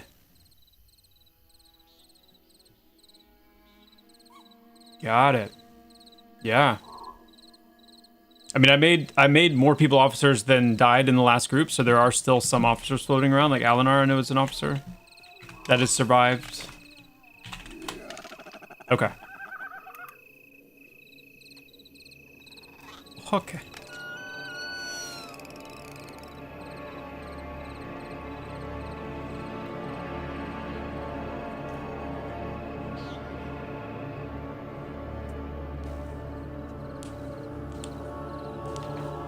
Hardcore basically just means you have one life, right? You know, you have one life to live. You die and you don't get resurrected, then you're done. So when it comes to like doing like an actual like hardcore experience in the game, longer term, whether that's like a server thing, you know, I remember, I mean, if you're familiar with EverQuest, think back to, what was the name of the hardcore PvP server? But it's, I mean, if you die, you're dead, you know? No coming back. No coming back. Yo, what's going on, Oren? Good to see you, my friend. Thank you so much for the tier 1, man. And the 23 months. My sweet Christmas.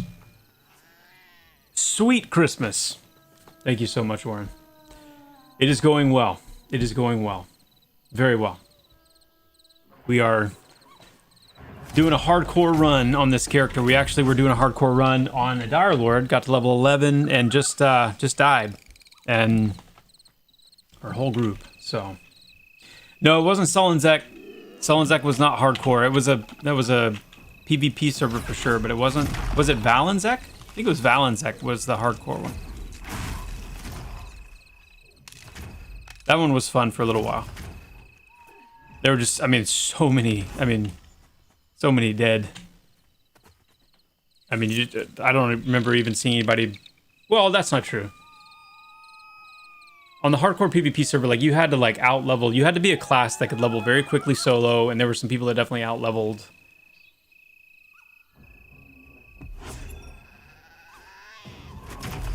Oh, wow, Glorf's gonna do the run again. Okay. How are you doing, Oren?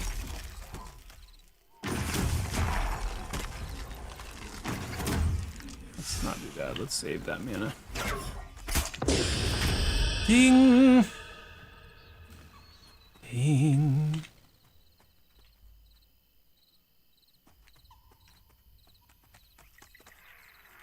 Got a striker here.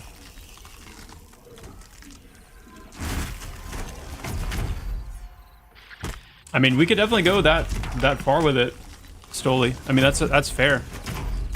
You know, the idea that you could have and it would be easier to do if we had it as an actual rule set, like server rule set, because then we could say on a hardcore server rule set, like, there's no near death. It's just you die, you're dead. Like, that's it. Okay, let's watch. We're still okay on focus charges here, I think. Yeah, that's the last one we can do though. If we try to nuke again, we are going to get... We're going to get dead. How about putting some Wandering Salesmen in the game? Oh, we will. That is a for sure thing. There will be merchants that travel, that you know, can find, like, en route. There will be merchants that only spawn at specific times of day. Is this going to hurt us? No, okay. And those merchants will have limited wares as well, where, you know, once the supply is gone, it's gone.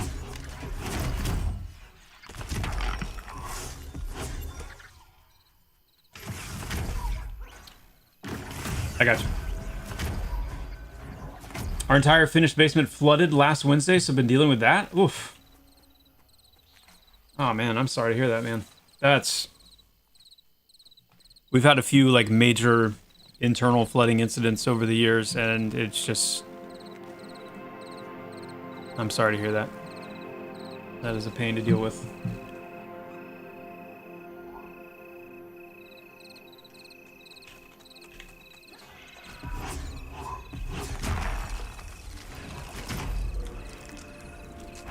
Demo and Reno.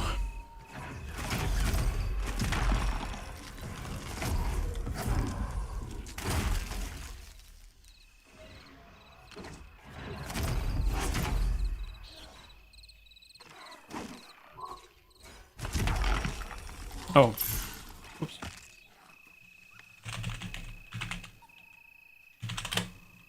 J-Tall 2.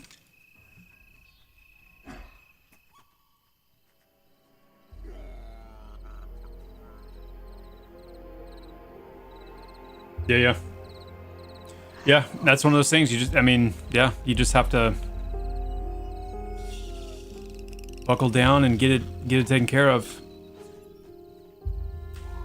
It's one of those, yeah, we had a really bad incident one time where we were gone for a good long while, and we came back and our pipes had frozen. So when, I mean, this is when I was much younger. I mean, this was what, 15 years ago, maybe? It was a while ago. But our neighbor called us. I was like, hey, I can see, like, what looks like just water kind of, like, gushing out of the back of your, like, out of your, kind of in a section in between, like, the first and the second floor. So we rushed home and Rushed home to find that our ceiling in our living room, our kitchen, like the downstairs, the ceiling in the living room, the kitchen, the bathroom, and another room had like fully caved in, and it felt like I still remember opening the front door, and it was like, it's hard to explain. It felt like, it's a good. If you ever go into those places, like if you've ever been to the zoo, and you go into one of those areas that are like temperature controlled and have like steady misting, you like walk in and you're like, you just feel this kind of water vapor just consume you. That's what it felt like, and there was literally this just gushing. No, this wasn't recently, Box. This was like 15 years ago or something like that. I just still remember it because it was so crazy. I mean, you just walk. It's like it takes you a while even to kind of come to terms with this is real life.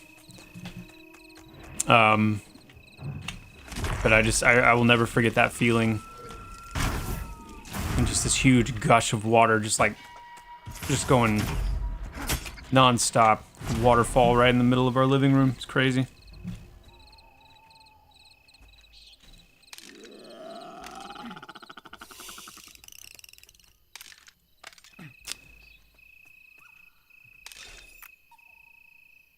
Bee honey.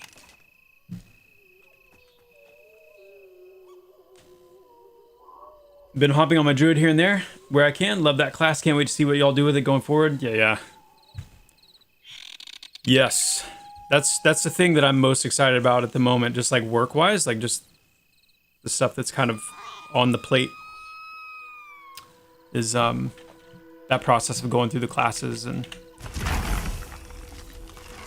filling in gaps and seeing where they can use some extra little love and interesting things. I'm really looking forward to the spring for that, to get all that rolled out.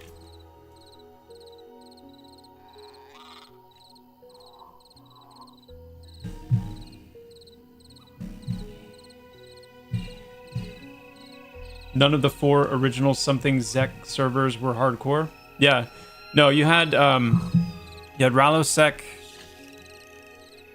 and then you had Sullenzek, and then you had Talonzek.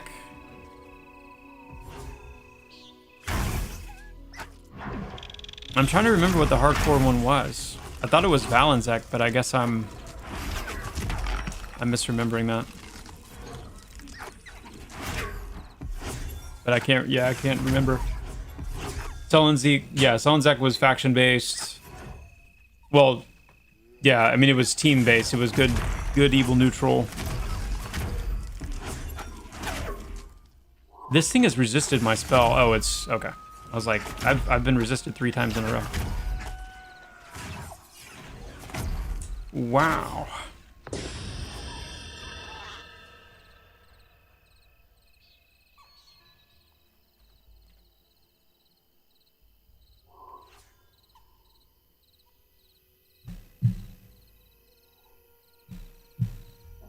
Oh, maybe that was it. Maybe it was just a short time.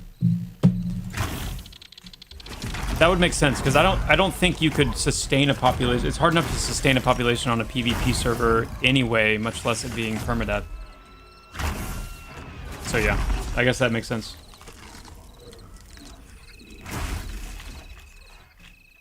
But that was a lot of fun. I remember when that first launch, that was one of those that I got to be there for the launch of it, like right from the beginning, and it was a lot of fun. I caused a waterfall like that one time, but that's a story for another time. I won't type all that out here. It's like nothing else.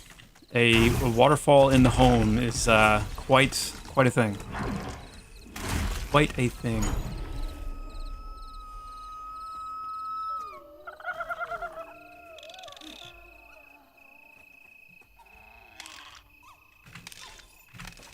I'll go ahead and... Does anybody need this dagger? I'm just kind of like a loot vacuum, so somebody needs something, just say, hey, I need that. Oh, it's more like 8 waterfalls. That's more than one. Yeah. That is definitely more than one.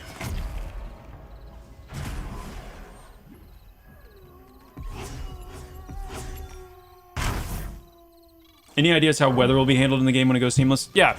So, yes, weather will still be zone-based. And in fact, the game will still be technically zone-based. You just won't... The player won't perceive that. So, the best example, maybe, if you've played World of Warcraft, you know that while you're running through the world seamlessly, you still see, like, the cinematic zone name transitions, right? Like, you go from, like,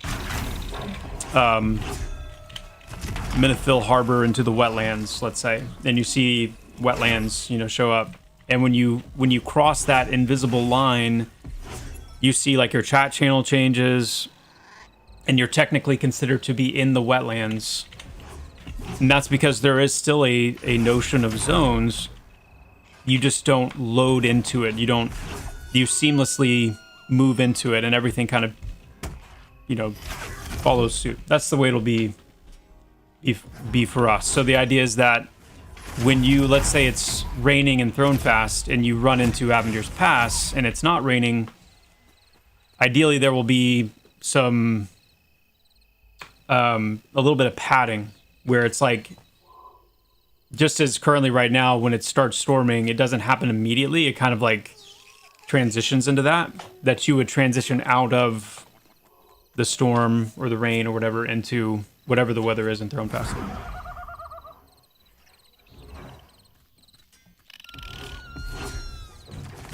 Mm-hmm.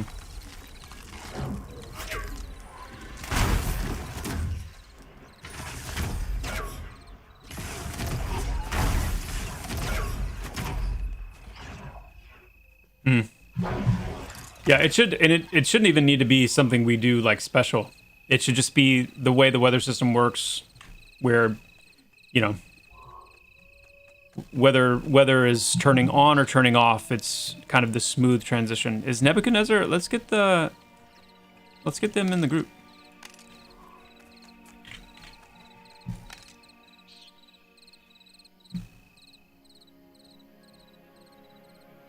The server was called Discord. Okay. Discord launched in 03. Some sadistic...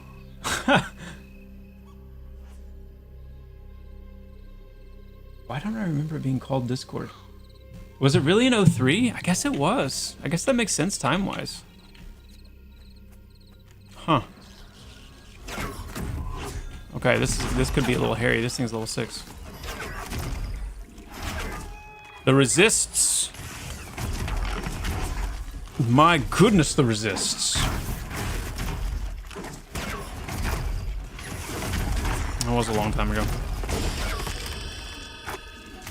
Grats, whoever dinged.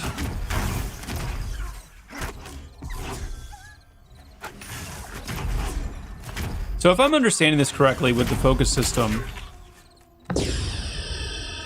Nice. With the focus system, it says if I don't have enough of the focus that the spell I'm trying to cast uses, then it will use your other focus at a 2-to-1 ratio. So that essentially means, and it'll be random, but that essentially means if a spell, like if my nuke here costs 3 cold focus and I have 2 cold focus, that means it's going to use the 2 cold focus that I have, and then it's going, that other cold focus is going to be at a 2-to-1 ratio, meaning it's going to randomly deduct 2 focus charges from one of or both of the other schools at random. Which also means if I don't have any cold focus charges, it would pull 6 from the other focus at random. And if at any point I can't pay that cost, then it's going to actually damage me.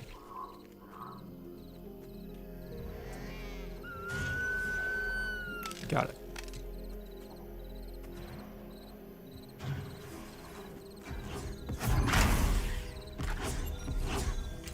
There's wizard math.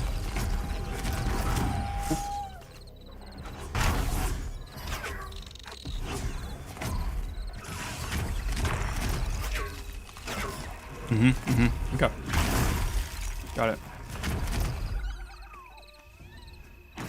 Literal wizard. You've got crazy power, but it comes at a cost. Comes at a cost if you don't know how to control it.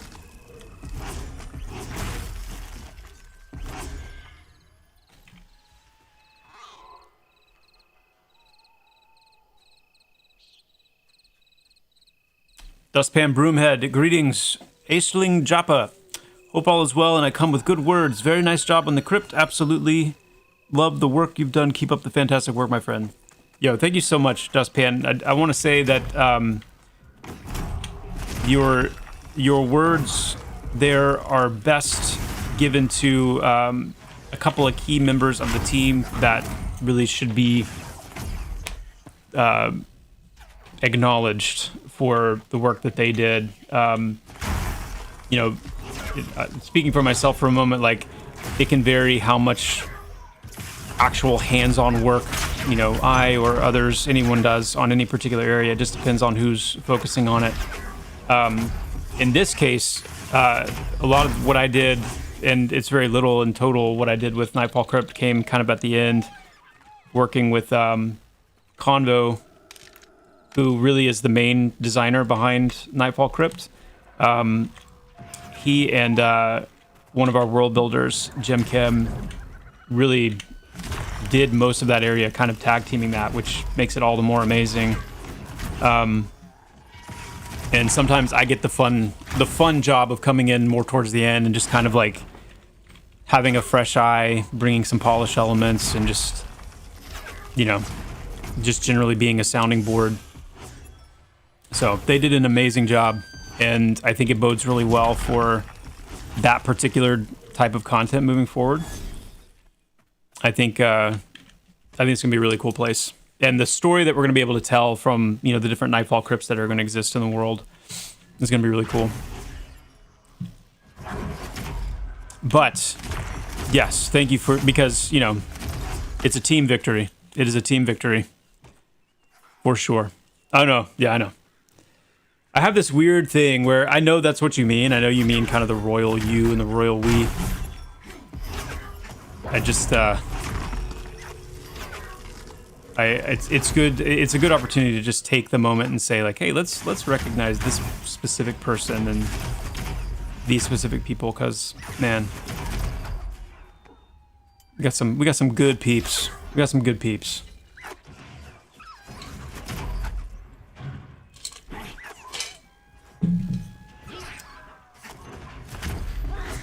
Learning to manage focus is a huge part of the class. Didn't like it at first, but I'm digging it now. Well, it's just fun, because what's fun about it, even just from, I mean, I always get roasted, like, anytime. People are just like, you haven't played the class enough to have, like, any thoughts about it at all. Like, you can't, you know. But, so yeah, I'm only level 3, so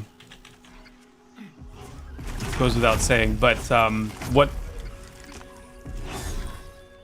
the vision that I want, that I've wanted for the wizard, and what Fusoya has largely been able to kind of manifest of that vision, is like, what I loved about the EQ wizard is this sense of, like, just absolute power. Like, what the amount of damage a wizard could do in EQ, granted, if the spell landed, if they had mana, you know, and then it was like, okay, if it landed and it did its damage, then that's awesome, but then you were sitting and waiting, you know, for another 20 minutes before you could do it again. But there was something about the mystique of the wizard in EverQuest, you know, the holy grail of Ice Comet, and kind of this, like, this sense of power that was really compelling to me. And the wizard in Pantheon has gone through several iterations to kind of get it to the place it's at now, to find a good way for the wizard to have that level of power where you can really just delete things if you want to, or if you need to, but doing it in a way that's balanced with like also not having insane downtime, which is hard to do because it's like, where's the throttle? If you give them that much power and you lighten up their downtime, then you're going to make them too strong. But the focus system has been this really cool way to like kind of make it happen. And that's what I love about that feeling of just really chunking mob health and being able to just truly delete something. I think the focus system does a really good job of that. But it does take some getting used to, for sure.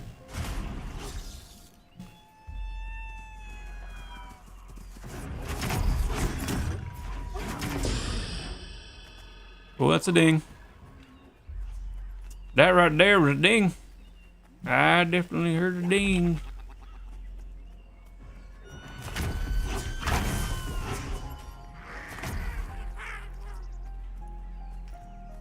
Meta magic? What's that?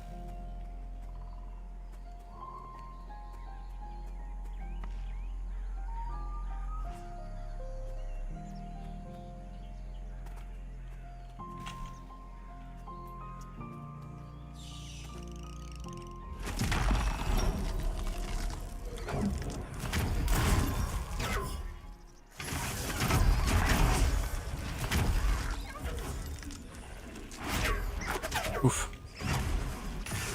And I do like that resist still hurt.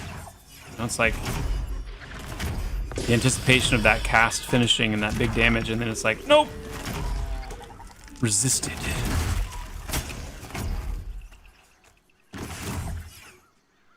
The elements swirl wildly around you, gaining intensity with each stack. Gain 1% outgoing damage for each stack. Is there anywhere where we've done a good job of explaining that weaving component? I know we have this mana regeneration, but that's for like your mana regen.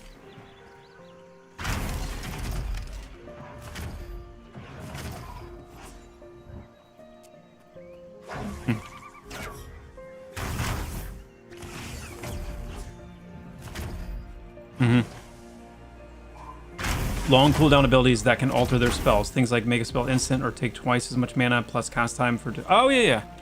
Okay, I gotcha. Yeah, I think that stuff's cool, too. We had a little bit of that going on with, like, Sure Spell. But obviously there's quite a bit of room to expand. Quite.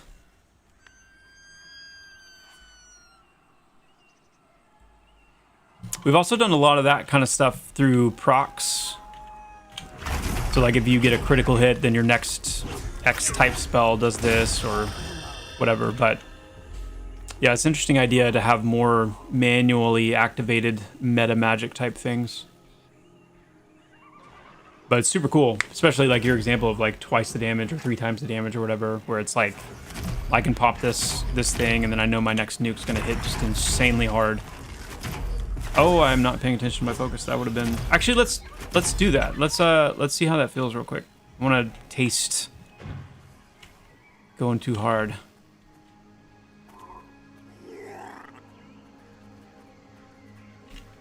There we go.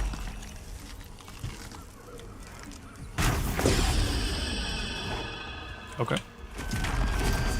All right. Should probably go get some more spells, yeah? We'll do that here in a sec.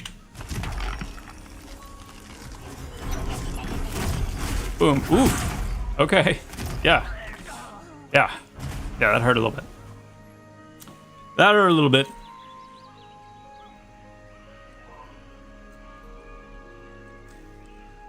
Joppa, I might have missed it if you said so, but did you watch the Lex Friedman and Jeff Kaplan interview? I have not. I have it saved. I plan to watch it, but I have not watched it yet. Let's go get spells. I feel like I need spells.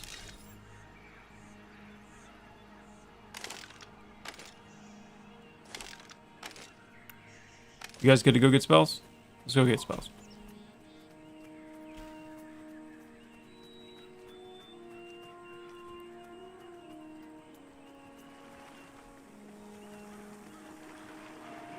I'm trying to remember. I feel like I don't even remember what it was about.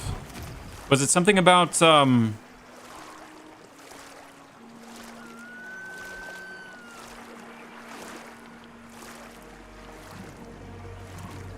was it about EverQuest? Or was it about oh no. No, I think I'm thinking of something else. There's an interview or something related to Jeff Kaplan recently that I saw, I think related to stuff going on at Blizzard. I think that's what it was. And I saved it and I haven't watched it yet.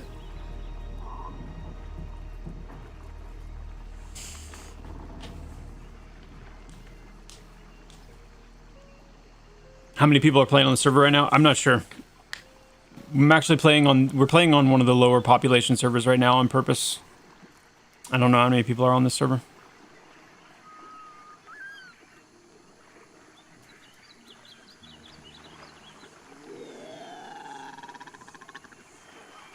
It's over 5 hours long. Oof, okay.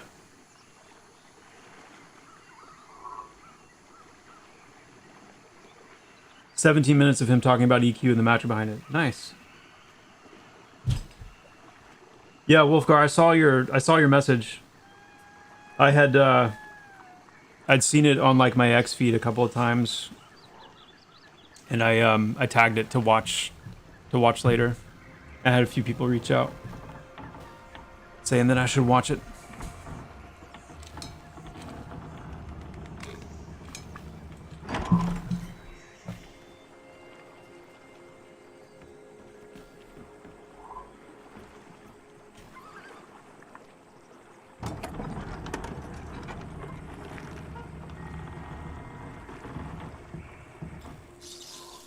Yeah, it works like you say and it feels dangerous. Every other wizard in these games are either cooldown managed or mana managed. You simply cast your best nuke till out of mana and then sit until you can do it again. This is better.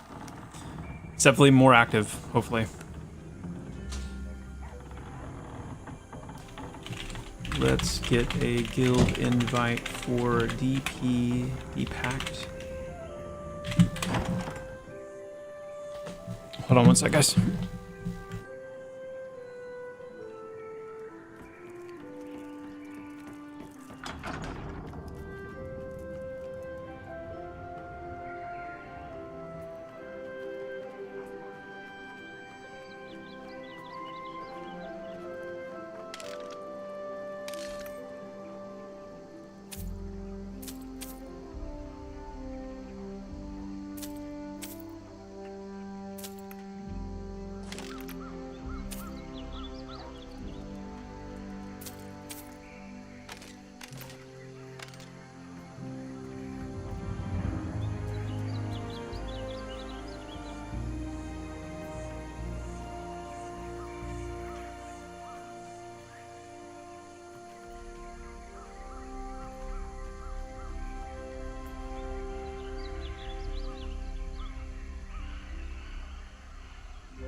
Hey, what's up, Spectre?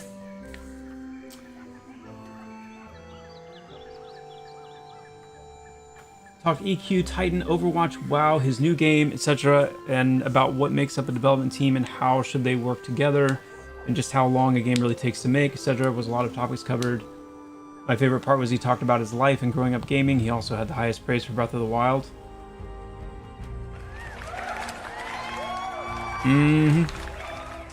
My favorite MMO after EQ is Anarchy Online. I had a certain jank about it I enjoyed. Yeah, Mind actually was introduced. One of our former designers introduced me to Anarchy Online and had me play it a little bit, and I really enjoyed it. It was and I was surprised at how. What am I doing? I'm on autopilot here. I was surprised at how. Wasn't it like? Was it it was a contemporary of EQ's, right? Like did it launch when EQ launched, or was it a year or two after that? I just remember playing it and really enjoying it, and it actually reminded me a lot of, it had more of like a modern MMO feel in some ways. Like, well, let me rephrase that. it had like, you could tell that it was almost like ahead of its time. Like it had kind of, it felt like some of the systems in it compared to what else was out were like really cool and evolved. Oh, I forgot that Wizards had, we had, yeah, reduced all the cost of these. That's awesome. But yeah, I really like the Anarchy Online much more than I thought.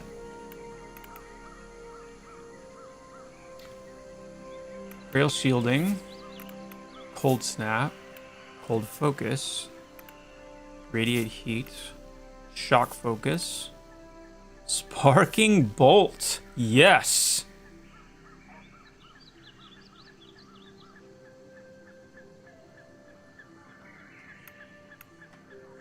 Yes.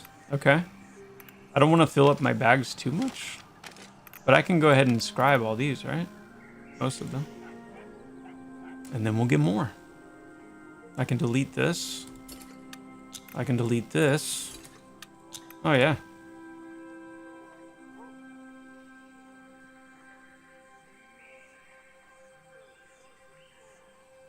Cooking. Cooking. Is the mastery coming back for the spring? Yes. Yes, Nunya, it is. And it's not just coming back, it is dramatically evolved. Yep. Oh, yeah. Okay. So now let's get Glint. Fire Focus, Erudite Mind, Static Storm, Weak Shielding, Bonds, Evoke Embers, All Lightning. We'll stop there. We'll stop there. We'll leave a little bit of room in the bag. We have a lot of room in the bag. Let's go ahead and get... No, let's stop there. I don't want to lose track of like what everything is doing for us. Let's go ahead and pick up our trait.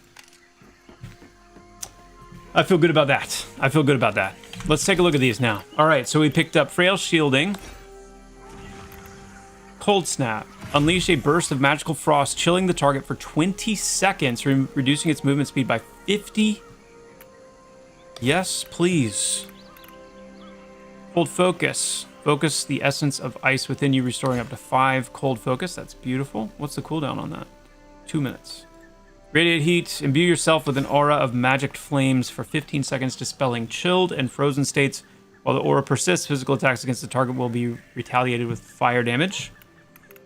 Got it. Shock Focus. Restore shock charges, and then Sparking Bolt. Hurl a bolt of electrified mana at your target, striking them with shock damage. Consumes 3 shock focus. Beautiful. We're actually going to shift those around slightly.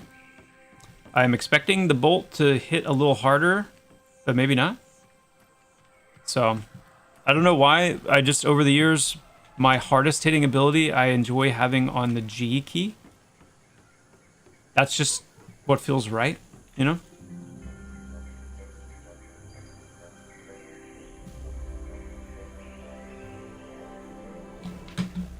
AO was a year later. Got it.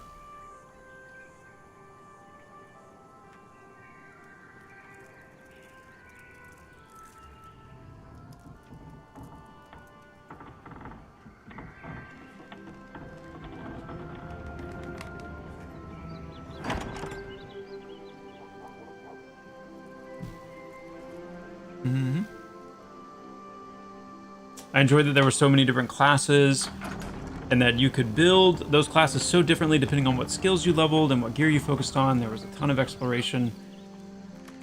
There was a lot of space for exploration builds. Yeah, I remember that too.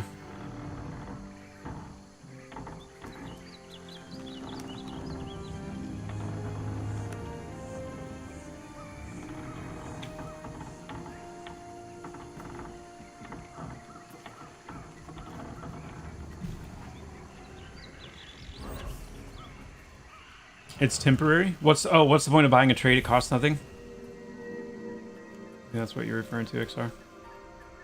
It is indeed temporary. Alright, I just want to see what this cast feels like real quick. What does this, what damage does this do? Whew, 80 damage. Okay.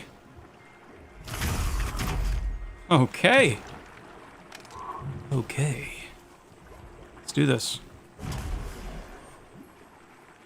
Where do we want to go? We should probably go to a goblin camp, right? Do you want to do? Let's try one of the goblin camps, actually.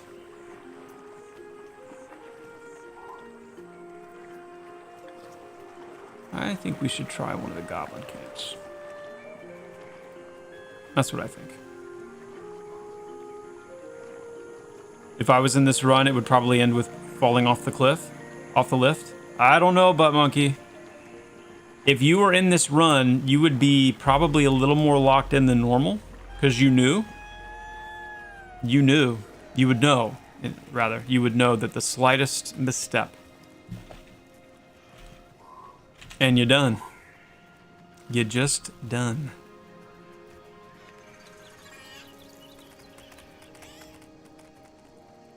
It definitely makes a difference.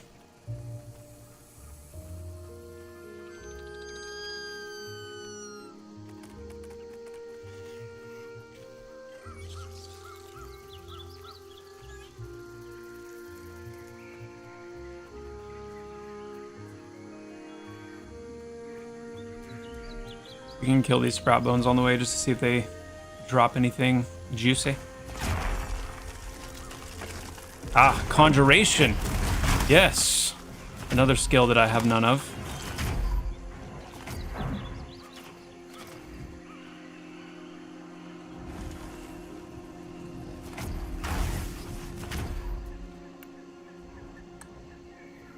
That's manifestation. Innovation. Okay. Yeah, we'll just have to skill up when we get there. That's fine.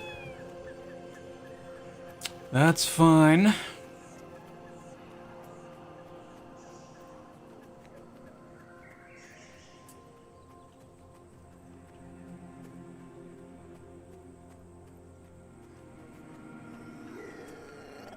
Oh.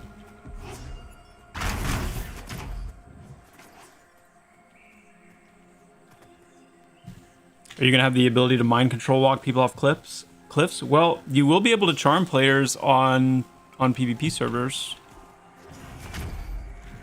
So essentially, yes, you would be able to do that. Yeah.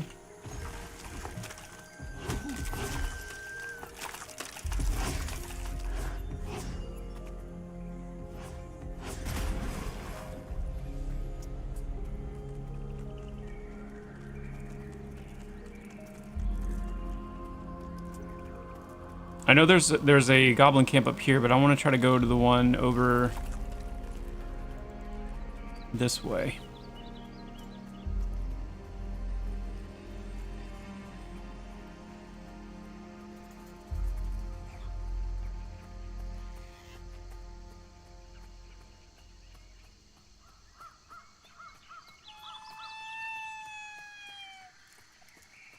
And I'm starting to feel like I went the wrong way.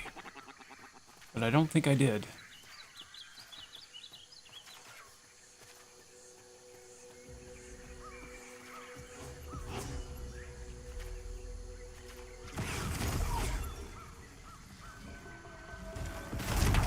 Oof! Yo! That right there. That was nice. Whew! Okay.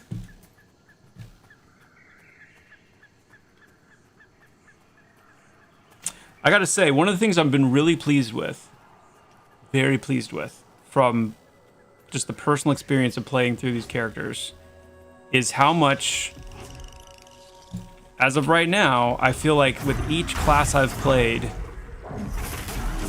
there is something about each of them that's like, that just makes me, like, I could, like, have the thought or the feeling I could really get into this. Like, I really like this. And it's significant enough that I feel like it could really carry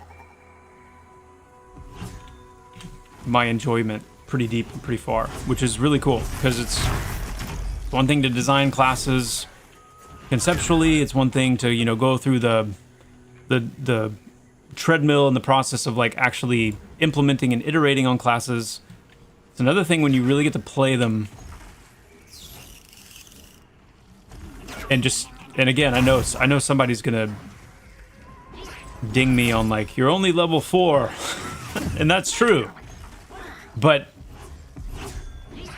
assuming that we've done a decent job of maintaining this and solidifying this as like, you know, this is what it means to play a wizard. Let me get serious with my focus here. Dude, the resists killing me. Wow. Okay. Time for some nervous magic spam.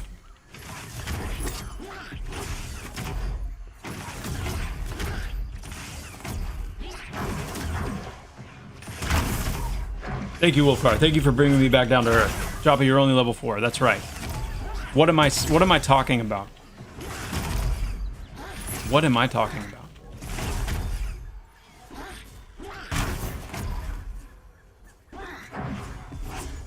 I'm gonna see if I can get enough mana back for one more Sparking Bolt.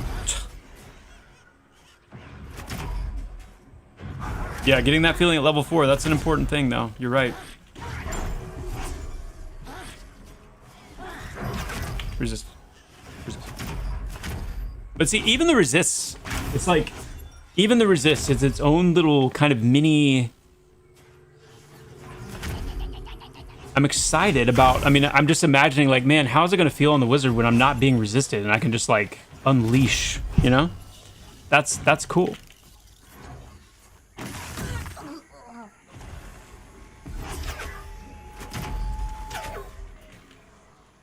It becomes its own little kind of, you know.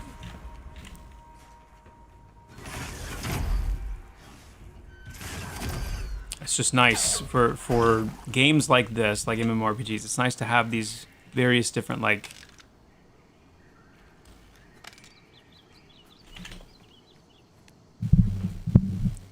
hooks. But wait till level 5, that's right.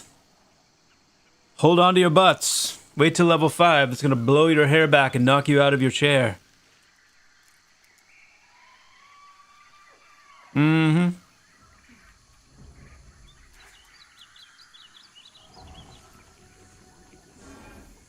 Would a Goblin Cave-esque experience be something to look forward to in here? I feel those Iron Orcs need a little something more than just the hillside up there with some names in an Orc keep. Oh, good grief, yes. Yeah, that is... So the Iron Root Orcs and the little... What are they called? The...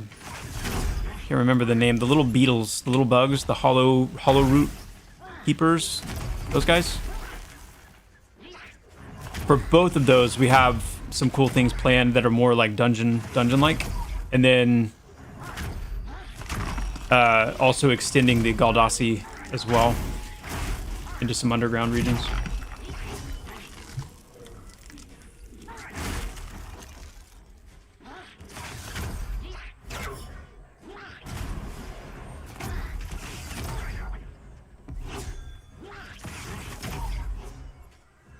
Have I discussed the 2 themes you could see the wizard taking? Yes. Very, very lightly.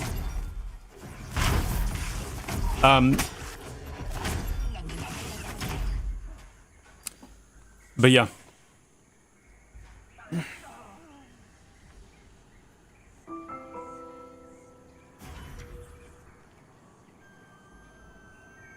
The, one of them is going to be centered around kind of solidifying and improving kind of what the wizard is already.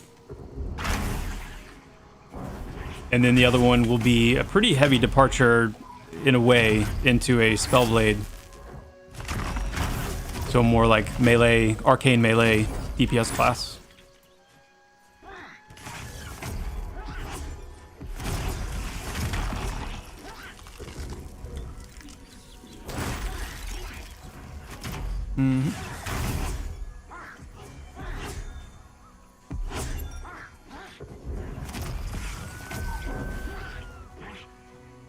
All joking aside, that first 1 to 5 to 10 levels are crucial for grabbing a player. They're so important, yeah. Yep, that's been one of our mantras for a long time. The first 10 levels are arguably the most important.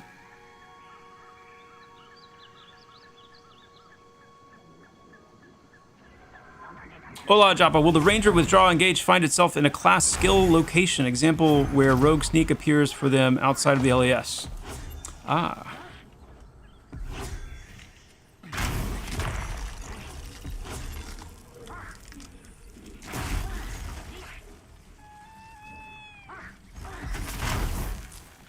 Most likely not. Most likely not. Especially with the mastery updates coming up where you will... Like right now, the only way to really play a ranger the most effectively, DPS-wise, in a group is to skirmish, jumping in and out. With the mastery updates and some of the class, like... polish and finishing, it will be much more as was intended, where skirmishing is a style of play that you can do, but full archery and full melee as a ranger is also, you know, will be just as much of a full style of play. And in that sense, part of the decision to be able to skirmish would be having both of those, you know, taking up their slots on your action bar.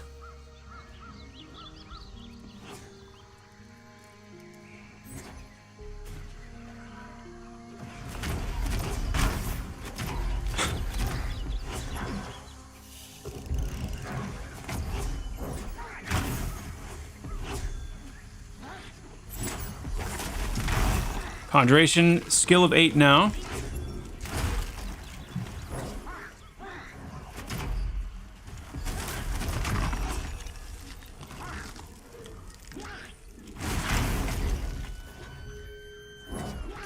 Oh, you guys think I'm gonna kill myself through focus starvation because I'm like reading chat while I'm just nuking.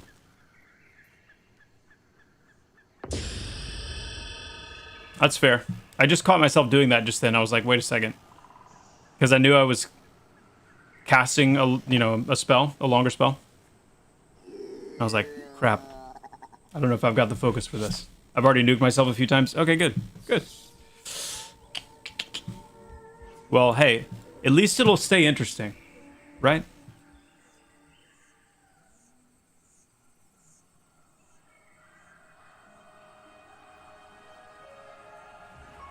Catalyst. I'm just excited you're playing another mana-dependent class, so I can watch you never sit and recover mana. Well, good. I'm glad. I aim to please. I aim to please. Come on now. No more resists.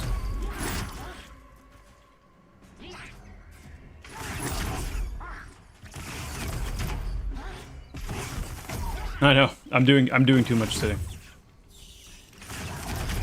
Hey there, Job. I hope you and the family are well. What is up, Fuddrucker? They are. Thank you so much for that. Hope you're doing well as well.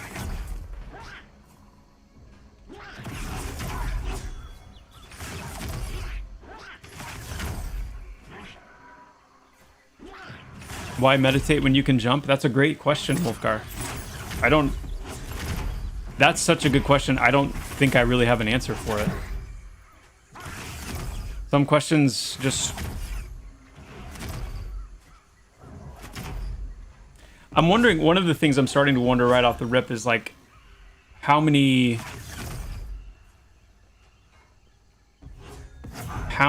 wizards are using their focus regen on cooldown? Congrats, J-Tall. Kind of like with the cleric, you know, a big part of the cleric is getting in that rhythm of using your mana return technique on cooldown, basically, when you had any deficit of mana. I'm wondering if these are the same way.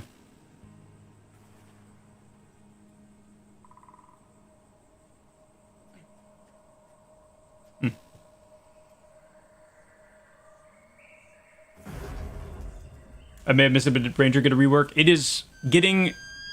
I wouldn't call it as much a rework, more a finishing pass for the upcoming summer... Or, I'm sorry, upcoming spring patch. Big update.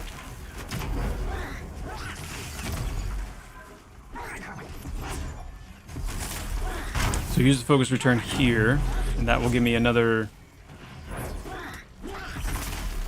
Okay, cool.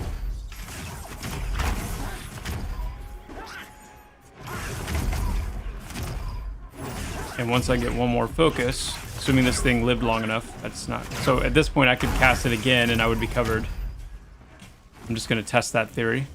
Make sure I'm understanding things. Yep. Okay.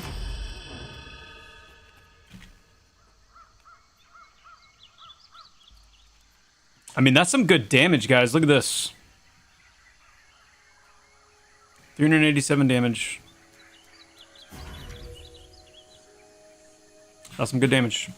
Wizards doing some damage. Now, granted, wizards right now, like we said, they and the wizard and the summoner are the two classes that are most kind of tuned towards the unified NPC spring update. So they are a little OP, you know, right now with the current NPCs. Not as much. It's not something you feel quite as much with the group NPCs because they're so tough. But yeah, it doesn't surprise me at all to be pulling higher numbers. Yep.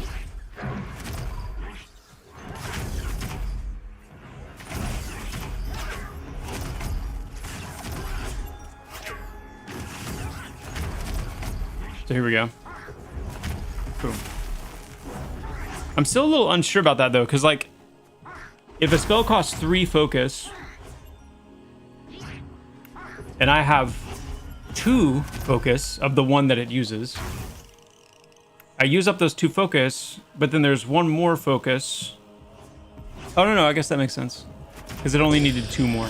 That makes sense. That makes sense. All right, we can use our trait now. And I don't think we got any actual spells at 5, so yeah. But we got some more stats, so we're up to 10 intellect. That's nice. Oh, by the way, I absolutely love the changes to Summoner. What a difference. Nice. Good. Good. The focus return dots. Yes. I keep hearing a lot about these little milestones the wizard has that kind of make the focus system just kind of loosen it up a little bit, which is cool.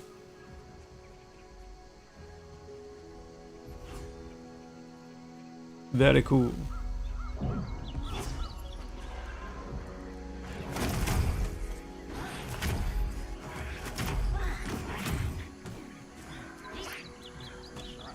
Now, is there anywhere that currently that we do a good job of explaining focus regeneration rate?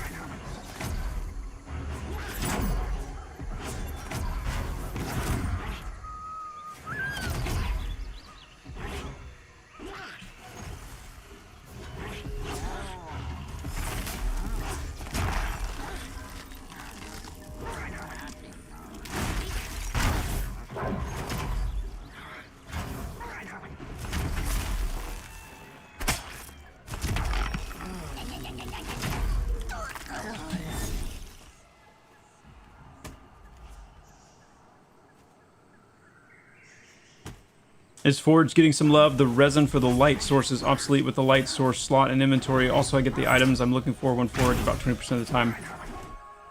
Yes, Forge is definitely getting a little bit of some love.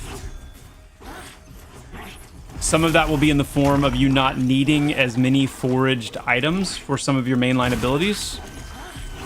And then some of it will just be expanding the general amount of things you can find through foraging. And just making it just a more interesting experience in general. Yeah.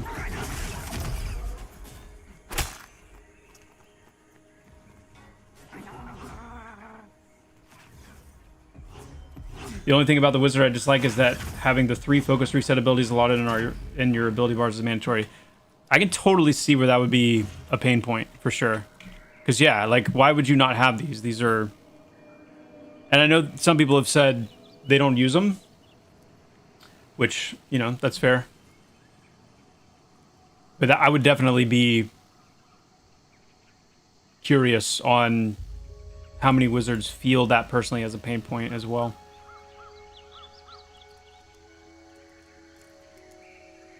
Ranger needs love, and please, for their dignity's sake, rename the Ranger heal. You mean you don't like Fairy's Glow? Fairy Glow? What?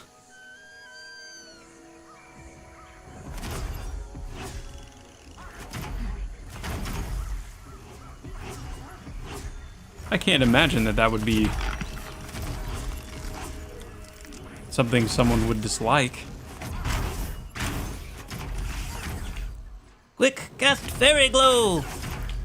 Fairy Glow, yay! Yeah! Yeah, we can look at that. I can poke at it because I came up with the name, so I'm poking at myself.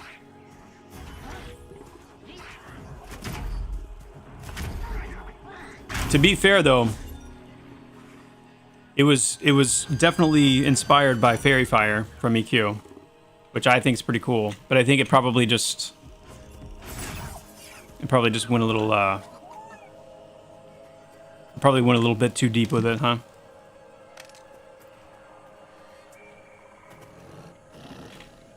We could also rename it to Soul Glow, from Fairy Glow to Soul Glow, and have the little Soul Glow song from Coming to America play whenever you cast it.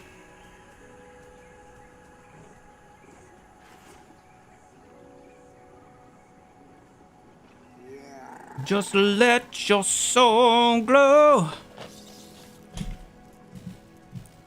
Feeling oh so silky smooth. I think we know, since Bronson's here in the chat, I think we know what class Bronson would be playing.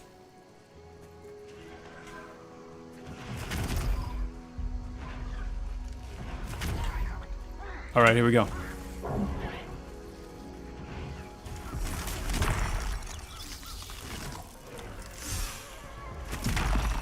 On the scout.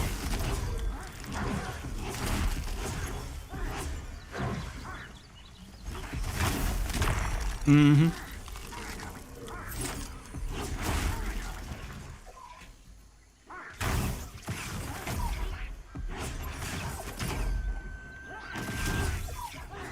So we can use our shock focus and our cold focus, actually.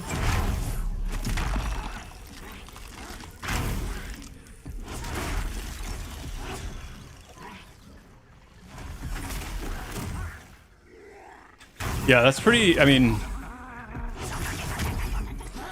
yeah, I'm definitely pulling some aggro on this thing too. It's a lot of threat. It's a lot of damage.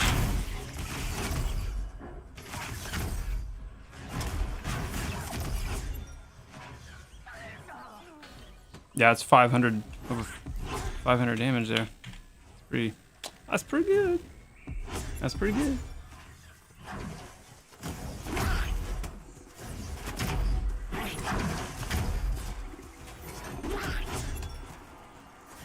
Every ranger would have long curly locks.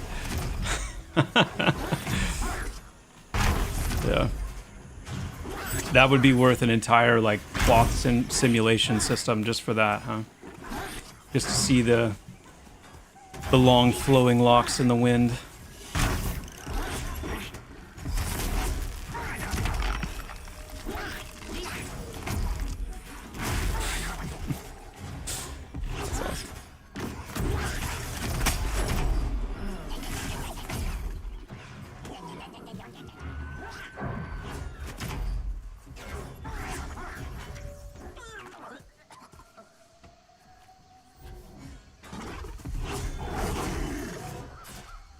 If you're a wizard focusing on one element, do you need all of those on your utility bar? I haven't played it enough to understand. Yeah, there is. You do have a buff, a small buff. It's up to a 10% damage increase if you're weaving, which means you're at least casting a different school, you know, between two. You don't have to weave more than two, but if I'm using shock and then cold and then shock and then cold, that's effectively weaving, which is giving me a stack each time, increasing my outgoing damage by 1% for each stack. There's a little bit of an incentive to weave that way. It's not crazy. I mean, at higher levels, dealing more damage definitely, you know, is something that you notice more and more. But oop, what's this gonna do? Okay.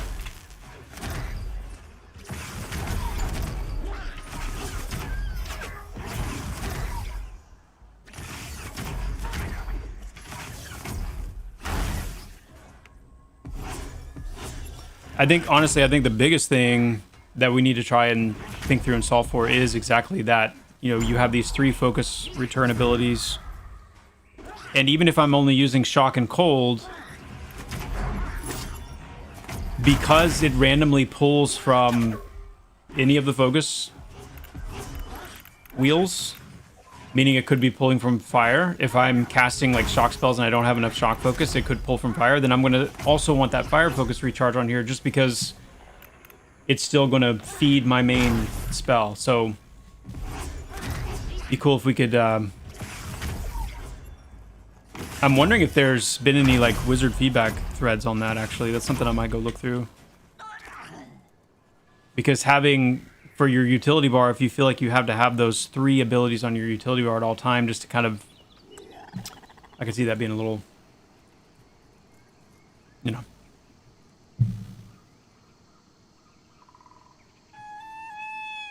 Mm-hmm.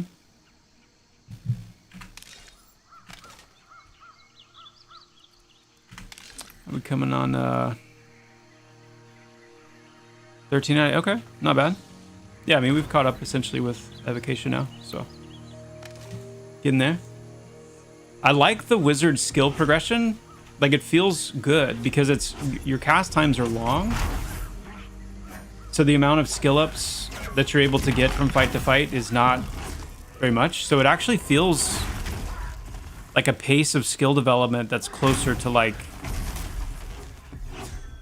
where we kind of want things to go. Like, it should feel the same way for melee classes. Like, I'm not saying that the wizard's pace is emblematic of what everyone's pace should be necessarily, but it's just nice that it's not just like, you know, blink of an eye and all of a sudden all my skills are caught up.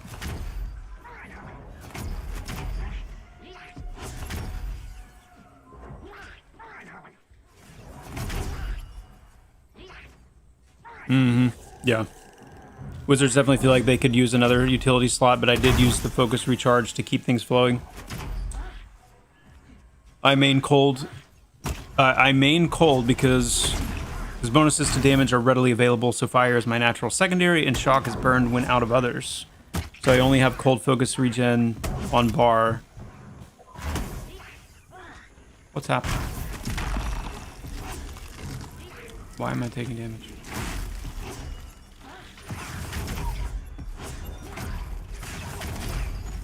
Oh, this dude's healing itself, that's why. That's why it's kept going for a while. So I only have cold focus regen on bar. I have lots of other stuff to put there that I want, yeah. It'll be interesting to see how it plays out. For sure. I'm gonna take some damage here, I think, yeah? No, I won't.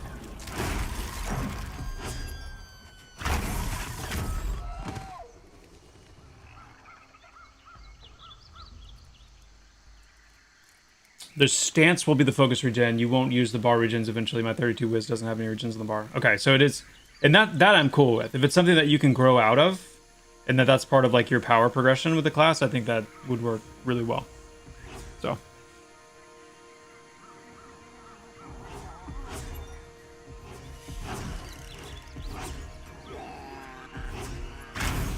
alright. I'm still... so yeah, the...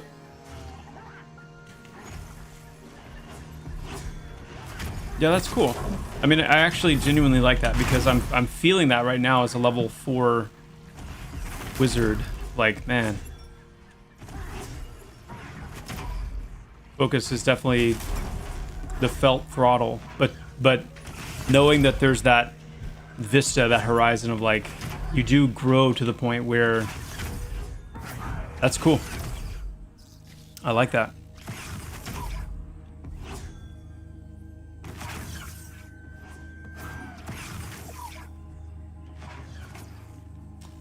That's a little Usoya design magic. That I feel like works really well. It's cool.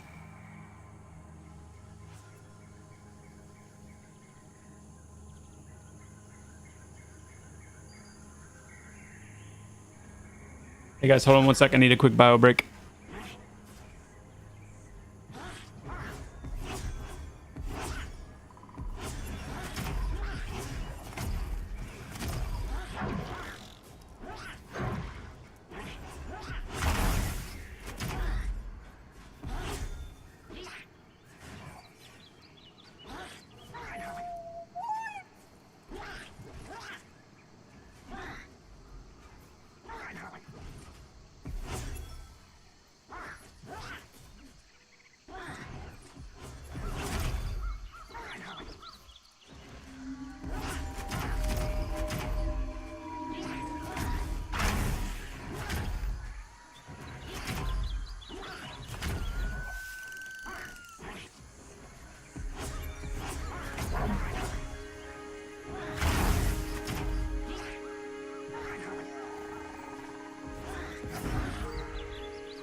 All right.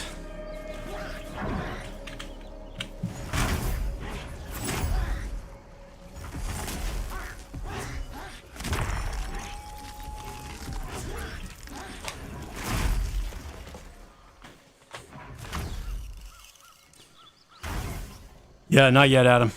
Not a firm date yet.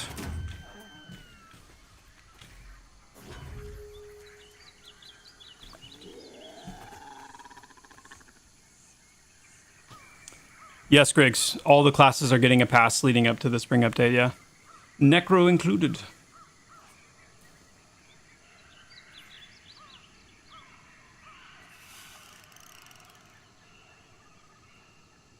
Were you guys able to get anything out of chair? I hope not. Ah, a fellow wizard and the flicker mage. Mm-hmm. But not one quite as skilled as I.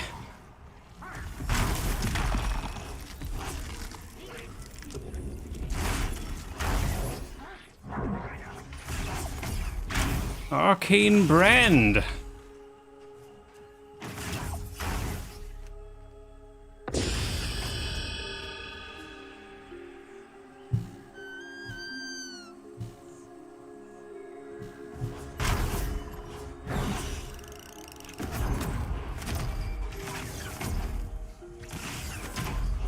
Question about buffs. Do you like the idea of a higher level buffing you and you getting that level of buff, or are there plans to weaken it, scale it down to the receiving person's level?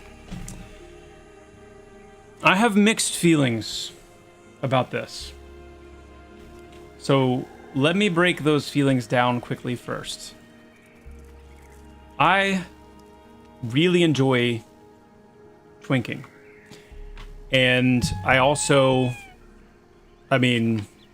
have, like many of you, I'm sure, just hundreds and hundreds and hundreds and hundreds of hours in characters that, I spent, part of the time I spent on those characters was running and getting buffs from East Common Lands and anywhere I could, later in EQ, Plane of Knowledge, or whatever. trying to get buffs and then take those characters out and get as many kills, as many levels as I could before they ran out, and then come back and start over and all that. So I have an appreciation for that. That being said, the reality is there is a threshold, I think, where the game can get to a point where if you are able to empower other players, it's something that we see happening even now, where, you know, most people who start playing Pantheon right now, given the situation with the wipe coming up and things like that, they will almost always start on Stormona because it's the most populated server. And there's a lot of high-level players, and most people that start on Stormona end up getting, you know, buffed out of their minds, and, you know, sometimes they'll be handed gear and things like that. And that dramatically changes the play experience. And one of the things that makes these games special is feeling that rags to riches, feeling that process of like becoming more powerful. And when you skip that by being made extremely more powerful by other players, I mean, yeah, you can always click off the buffs and you can always, you know, refuse the gear, but it's also the case. Oop, am I going to take damage here? Yeah, just a little bit. It's also the case that, you know, players tend to kind of take the path of least resistance, and not everybody's gonna do that. So I'm torn in the sense that it's like, I enjoy it personally, and I definitely enjoy, you know, a year into a game or 2 years into a game, if I get the itch to make a new character, I love being able to pass gear to that character, and you know, I love the idea of buffs and social buffs. So I'm saying all this to say, there will absolutely be drive-by buffing. You will absolutely be able to buff lower level players. Like that's a key component of the social like fabric of these kinds of games. The question is, like, to what degree? Is it going to be fully open, fully unmitigated, or is it going to be something where, like EQ, like they did do in EQ, at least I guess it was in Canark, where you had to like rank down, you had to kind of go a few ranks down depending on who you're trying to buff, because you couldn't buff a player under a certain level with, you know, a certain rank of spell. So we will very likely do something like that, where depending on the level of the person, you know, you might have to rank down, or it might, I don't know how we'll do it yet. Like, it's something that we're actually actively discussing as far as whether we want to do like a scaling, more of a dynamic scaling on the player side that gets buffed, or if we're going to do more of a you just won't be able to cast it, you'll have to rank it down. But I think we want players to be able to twink to an extent, and we want players to have that social kind of fabric as well, being able to buff other people again to an extent. We just want to make sure we keep the long-term health of the game in mind, and make sure that, you know, people coming in to play the game, they're able to really have that experience. We lagging? Some people lagging? We back? Okay.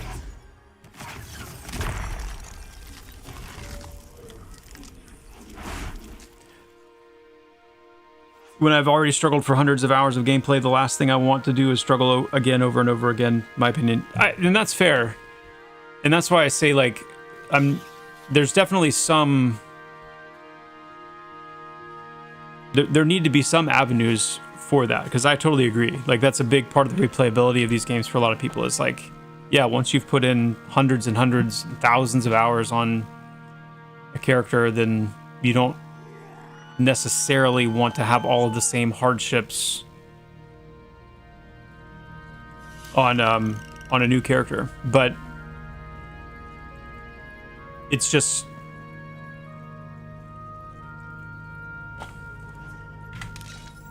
it's something that we we want to maintain a little bit of an oversight on and have some controls in play to like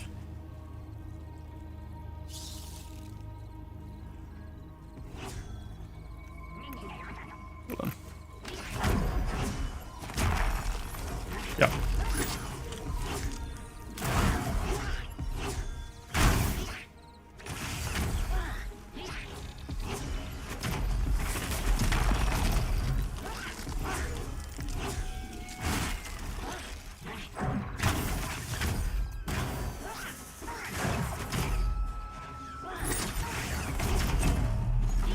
Focus.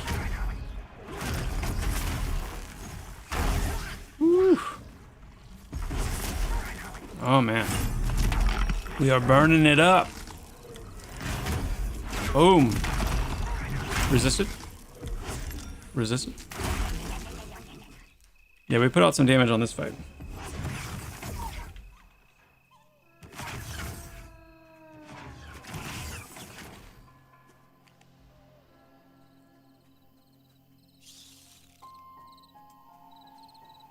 What was the damage on that?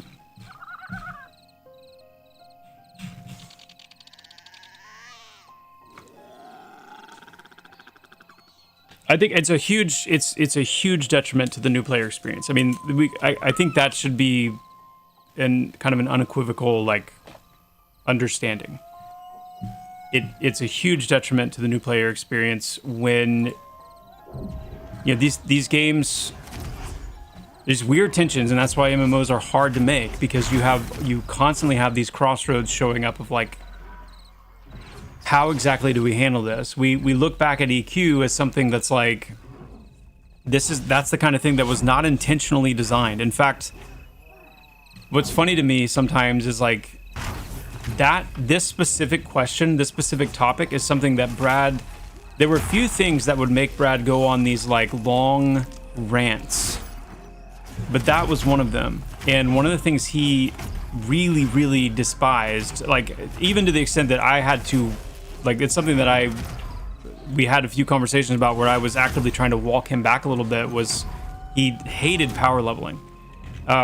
He hated the idea of somebody not playing the character and just being leveled by just sitting there being leveled. And by extension, he was less warm to things like twinking and buffing lower level players and things like that. He was very against that, because in his mind he wanted.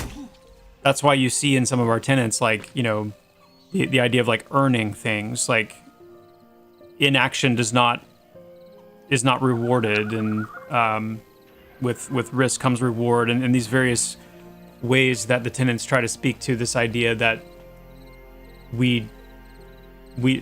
what happened in EQ in some ways kind of by accident, and you can argue kind of a happy accident, because again I have enjoyed twinking, and I've enjoyed like getting level 60 on my shaman and EQ, and actually being able being asked for buffs. Like there's that kind of that, it's a love-hate thing, because there are definitely times where you're like, oh my goodness, please stop. But you part of the enjoyment of making those kinds of classes is like you want to be able to do that kind of stuff. So I get that, but the other side of it is that it has an effect on the natural game experience as well. We just have to be cautious, because it's one thing to think of it in terms of EQ. It's another thing to think about it in terms of a game coming out today, in today's day and age, and the things that we think back on EQ, like twinking and power leveling and drive-by buffing and those types of things, things that we think back like that on fondly, with today's gamer and today's knowledge, can cause you to chew up a game rapidly. Just chew it up.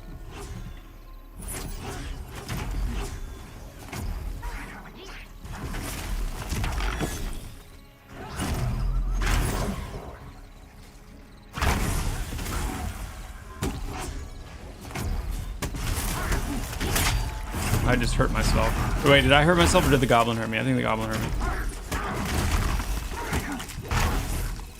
I better... I'm learning. You definitely get a feel for it overall. You kind of start being able to just kind of like glance at your focus and say, okay, I can do that. Where at first it's like this kind of like archaic, like what on earth does this even mean? And then you get a few hours in and you're like, oh yeah, okay, I'm good. Or no, I should hold off.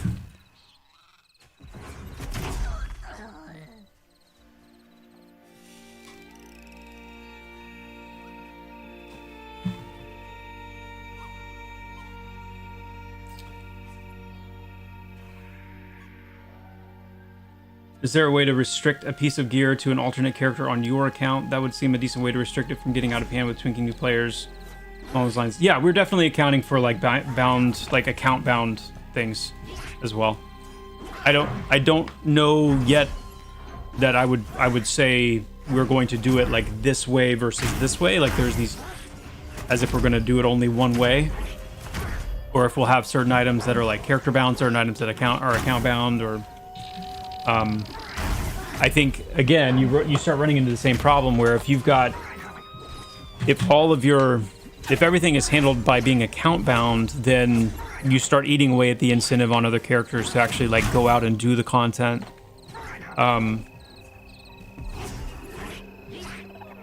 So it's just another one of those tricky things you got to navigate. But I definitely think having some account bound items is cool, and that's when you have some things that are like that, that becomes part of the prestige and the value of those particular items.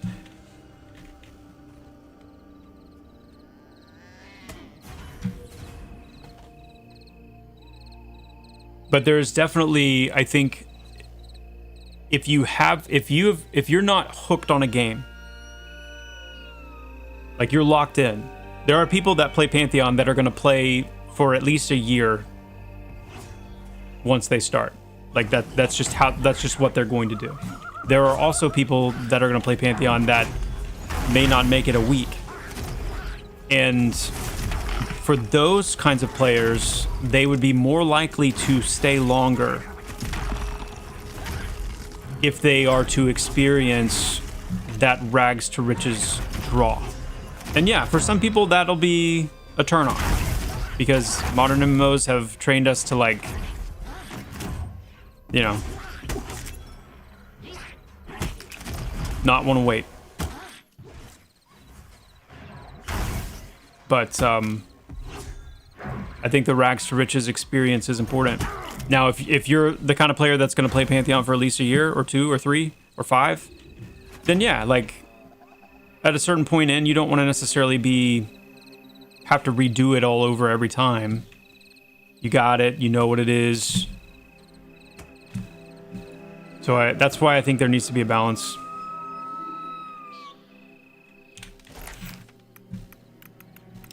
Do you guys like how I actually like memorized my new abilities? Mm-hmm. Yep.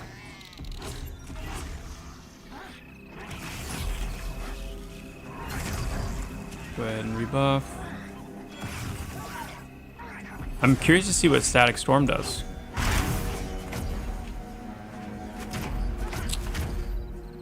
Restores shock focus, huh? No cost. What?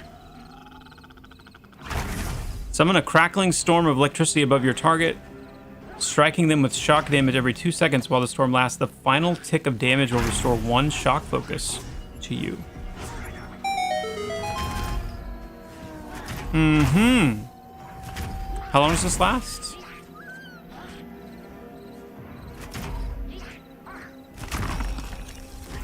Oh, we're gonna be trying that one.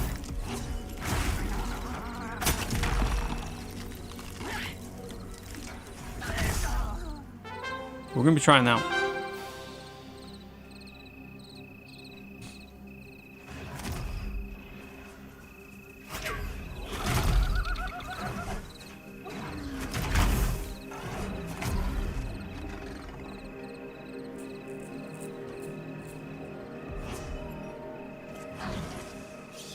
All right, here we go. Let's try this out.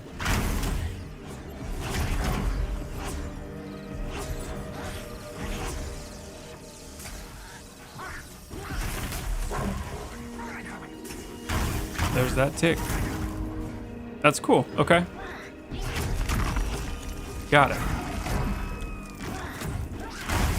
And then we can do another one of those. Oh, man.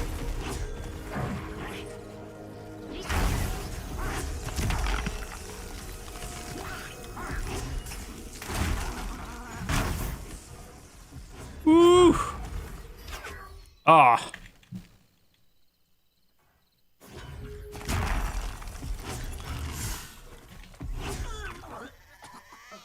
I mean, that's pretty nice.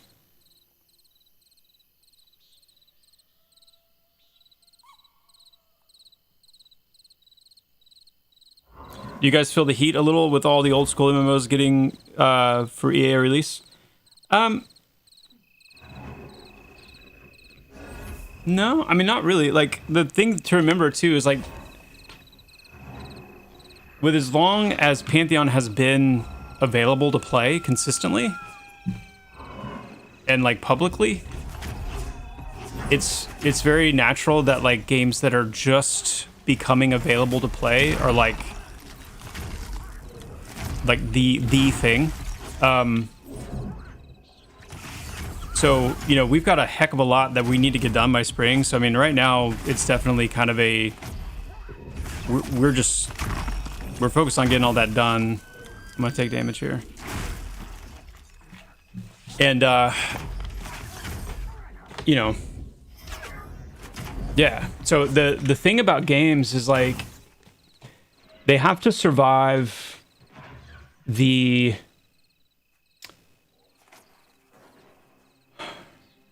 I don't even have a good like word for it, but launch is always going to be your most serious, significant time. Like launch is always going to be when the most people are looking at your game, period. Maybe there's some exceptions with, you know, major updates down the road or a huge expansion release or something like that, but launch is it for the most part. And so you would expect a game to be kind of at the height of its, you know, whatever. And then it's like, does the game continue to grow after that? Like once it reaches some kind of a critical mass, or does it fall off? And for most games, you see this steady pattern where it's even become like, you can even track like the specific percentage, right? With like what most games retain what 20% of their like peak player base. And even that has some give and take to it because, you know, there are different details and circumstances that can change that. But every game has to survive that, like, they have to survive that. They have to survive that fall off. And as long as the game can retain enough players to survive that fall off and then continue to like grow, then you're golden. And like I've said before, like I don't want any game to not survive that. Like I don't have any desire to see a game not survive. I'm gonna die if I keep going.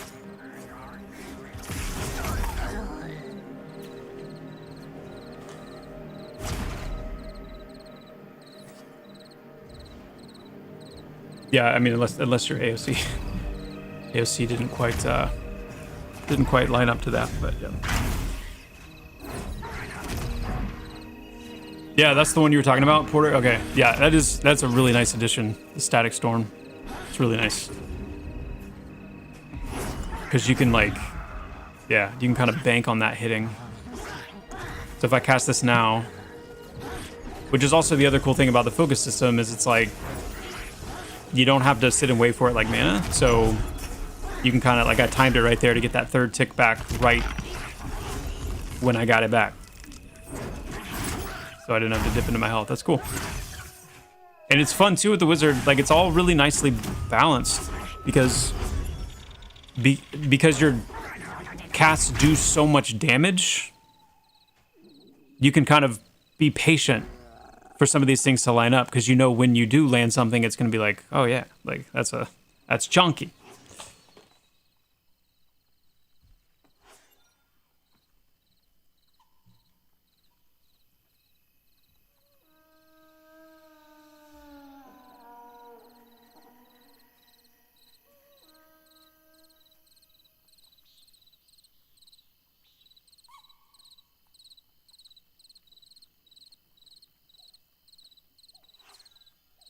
Yo, Black Fox!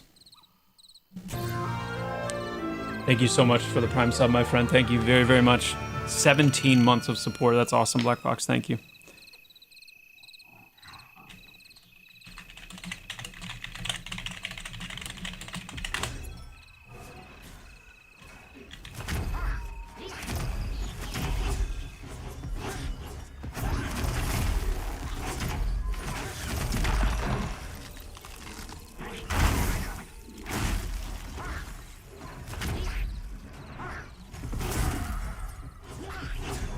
Did I show Abe Lincoln yet? No, I have not shown any former presidents on stream.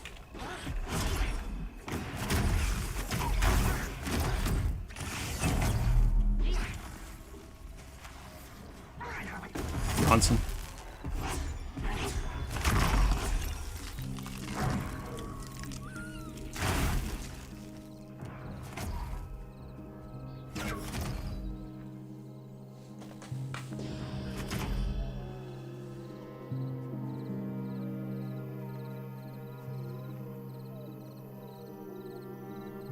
You ran into Chester Copperpot out in King's Watch?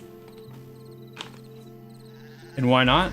Because what do you mean why not? Because I don't want to spoil it. I don't want to spoil it.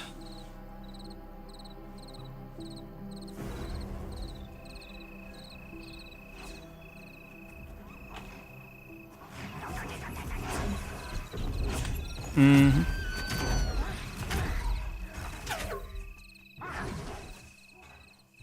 That's something that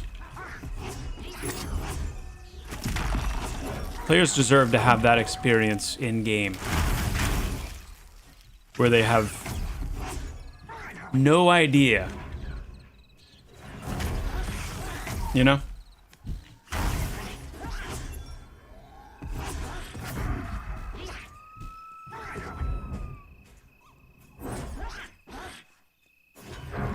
We use code names. We use code names so that you guys don't know what we're talking about when we're talking about things. Sometimes, not always. Oh wait, I need to invite somebody. Sorry, who am I need to invite? There we go.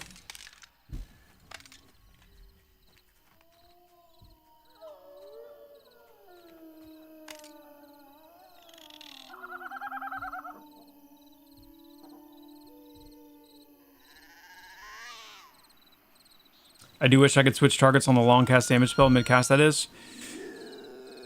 There was one period of time where we actually had it working that way, where the target of your spell was actually the, was what you had selected when the spell ended. I think it was actually an unintentional thing. It was like a bug or like something in the code that wasn't meant to be that way that got tweaked. And it threw me for a friggin' loop. Like, it was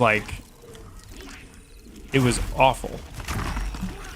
Not because conceptually it makes sense, because it's like, okay, at the last second you're like, oh, I actually want to land here, and you click over there. Like, I get that, but in reality, like in felt experience, it was like so disorienting. So, and it's just one of those things where I don't know that. We tend to always say, well, just like make it a toggle. And for a lot of things, you can do that. And a lot of things, it makes sense to do that. I don't know if that's one of them. I don't know how easy that is to do, how easy that would be to like change the spell processing logic and make it like a switch you can flip, but I don't know.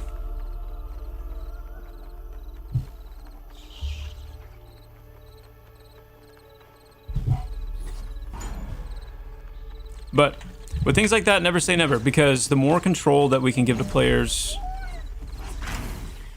who over the many years have developed, you know, very specific, like, ways of playing that resonate with them, the better, generally. So, I'm not ruling it out, but...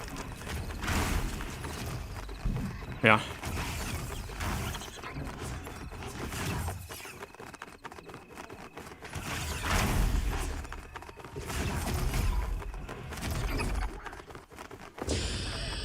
Mm-hmm.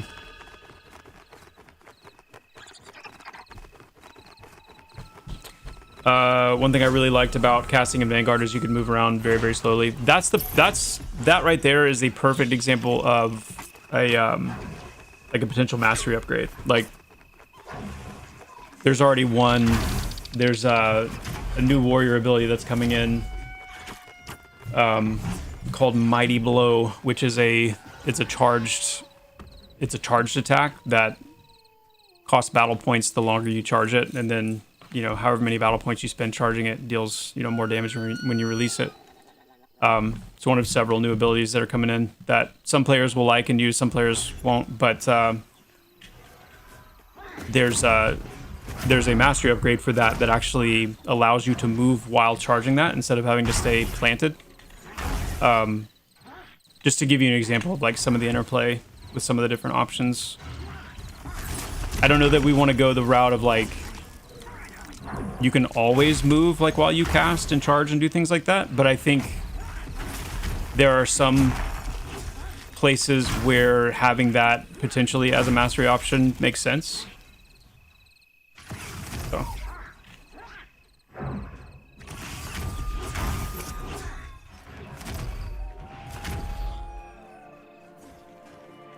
Yeah, Spellblade. That's gonna be really cool. That's gonna probably be one of the most intense, like, designs as well. Like, really making that work. And this kind of shifting that will need to happen between, like, your standard wizard and then your Spellblade. But it's gonna be really fun. It's gonna be a cool challenge to fully lock in.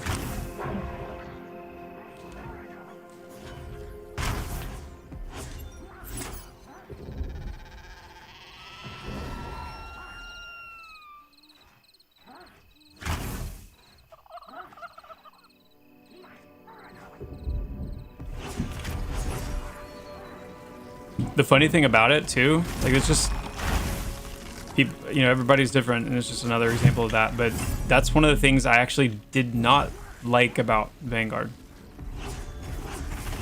and I don't know why. It's just, it's one of the things that immediately felt like a departure from EQ to me, and I think I just didn't like it. Level 7. Moving on up. Staying alive.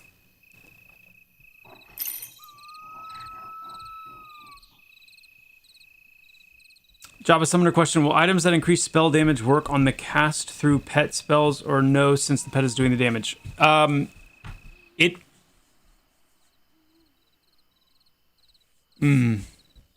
we need a different category. There needs to be different clickies and different types of clickies that work for pets and ones that work for you. And buffs and, you know, itemization and things like that. So, yep.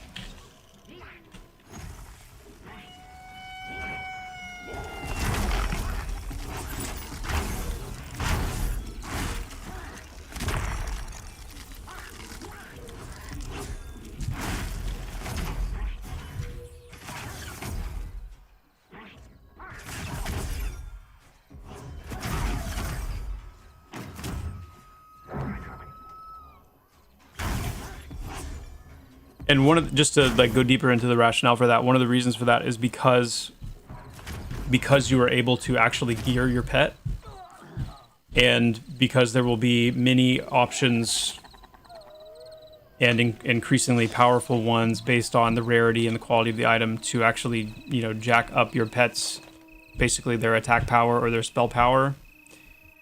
That's one of the reasons why we've separated the two.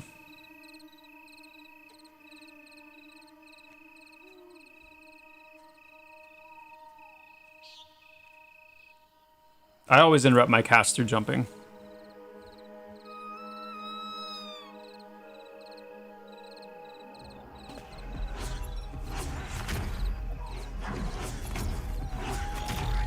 Mm-hmm.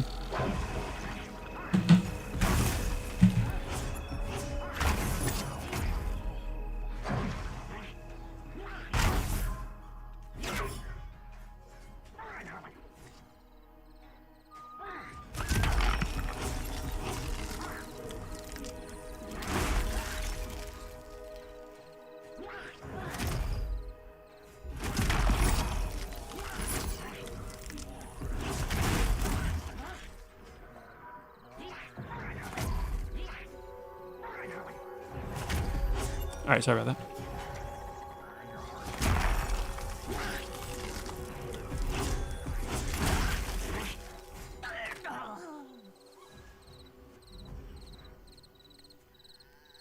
Yeah, I mean, ultimately, I like ducking better than jumping too. It is an instant cast way of interrupting it, but yeah, ducking feels better. Just a quick little boop boop.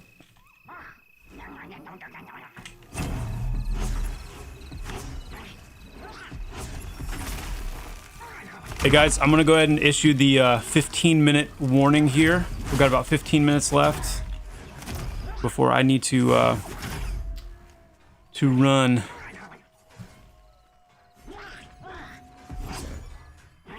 Yeah.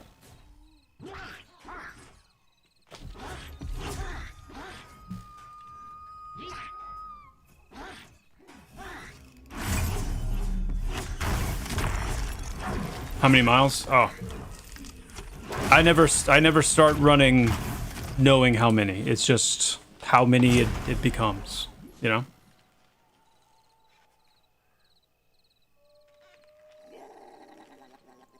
Yeah, Flea, I feel you on that. It took me a long time to get out of the habit of ducking. And even still, sometimes it's so habitual that even still I kind of scramble for a second thinking, how do I interrupt this? I can't duck, and then I remember just to jump. Or I'll tap forward or something. But yeah. Are you keeping the Warmonger's totem in game after the reset? Seems to be really OP and offset things a bunch to increase. The biggest issue right now with balance in the game, especially at the top end, are like the 2 or 3 clickies that exist. Like Warmonger's totem is a great example that are drastically overpowering, and those will be, not saying that we're taking them out of the game, but they will be heavily tweaked. And in some cases we might take them out, or we might move them around, or, you know. But yeah, we will be addressing all of those clickies that are causing the imbalance. For sure.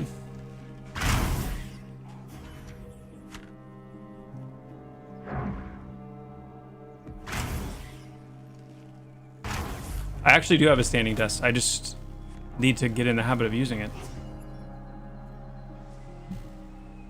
And but I do not have an underdesk treadmill.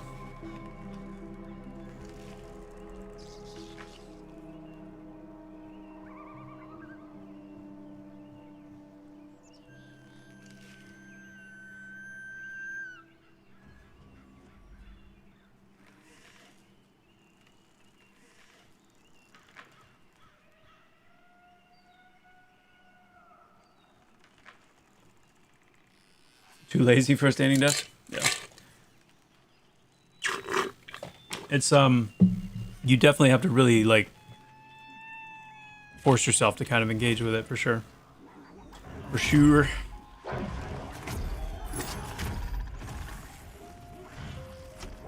Well, I gotta say, I've been really this has been great. I really enjoy this class.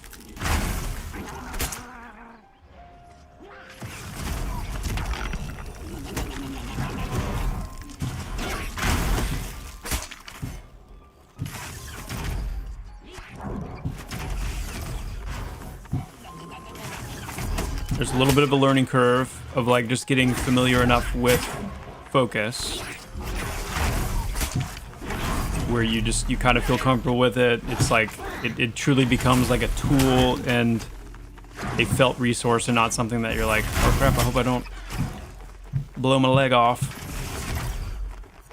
But now that I've spent some time with it, you know, it's still like getting better at like kind of weaving in these recharges, but also, you know, having some sustainability in mind where you're not wanting to just like dump everything and blow every cooldown on one fight. But it's been really good. I really enjoyed it. Hey, take care, AK.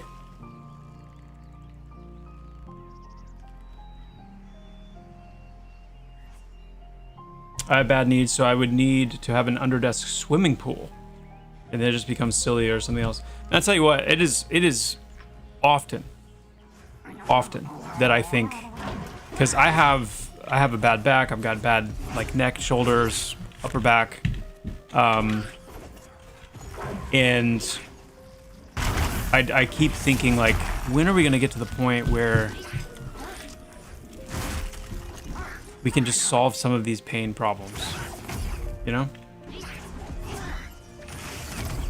You think about like how it feels when you have pain like that, to get into like a swimming pool where there's no weight, you know? And how that, like, are we gonna get to the point where we can like be in that setting all the time, you know? Where I'm not sitting here like with all this weight kind of on my spine.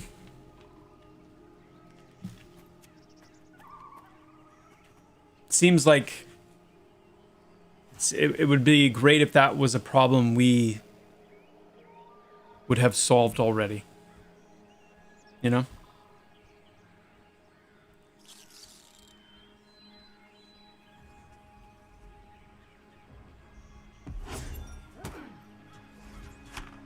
Oh yeah, sitting is awful. Like sitting, and that's what's so funny is like sitting is literally one of the worst things you can do.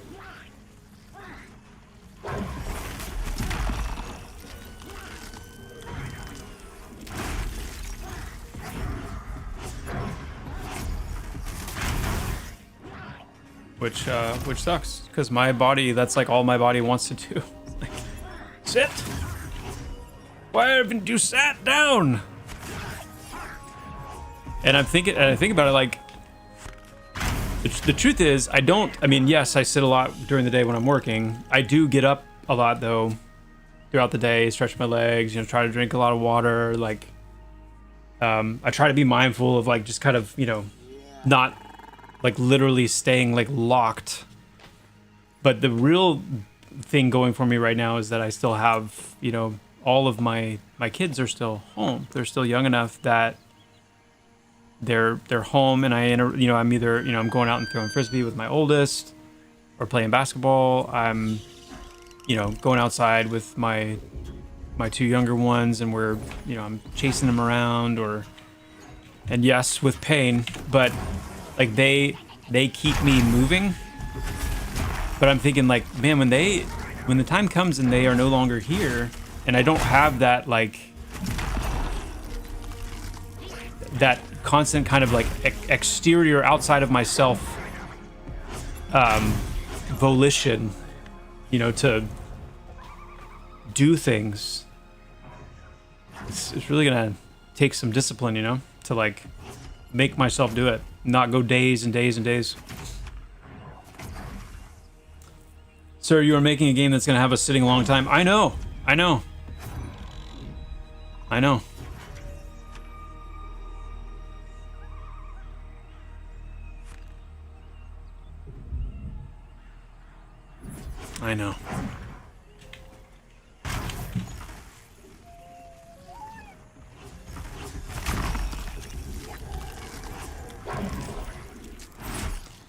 It would be nice if there was like I don't know.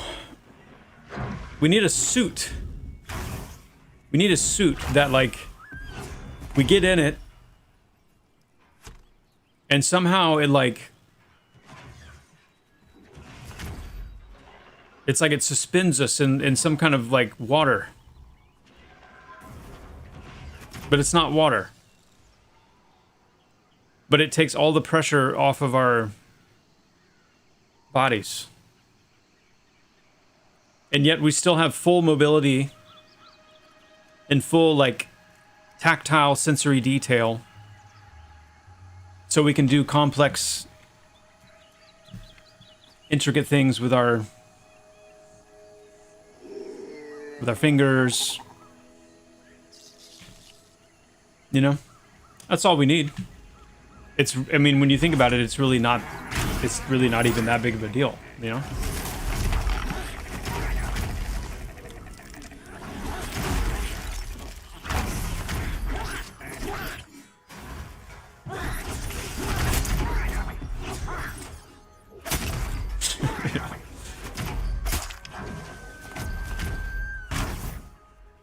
A super thick memory foam mattress close. See, that's the thing though, like we have a reasonably nice mattress. I mean, it's not like a top of the line, it's not like one of those things that you can kind of adjust or anything, but it's like it's not a spring mattress. But it still hurts. Still hurts. I'm gonna die. Let's not do that. And it's just because of like it's pressure. It's like, you know, you get older and like some of your like bones in your spine and various things, they can start to kind of like fuse together and like it just starts becoming a mess. No, my mattress doesn't hurt. My back hurts.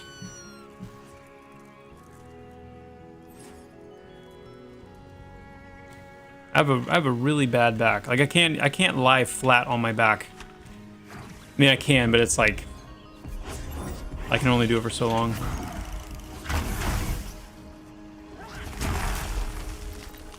And yes, that was a stop paying attention. Yes, I know that strength training can do wonders for that. That's something that I need to get back into.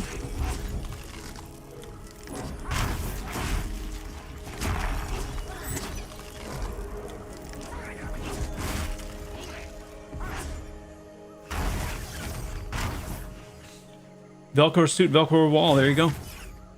Yeah. We shall sit in a giant tub of Jello. There you go.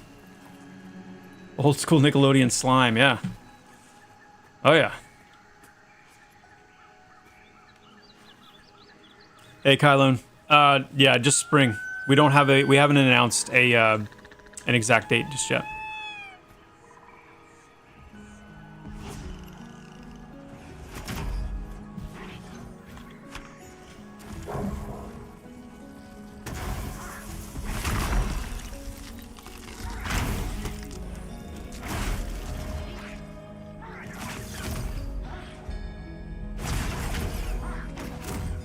Well, guys, let's reflect.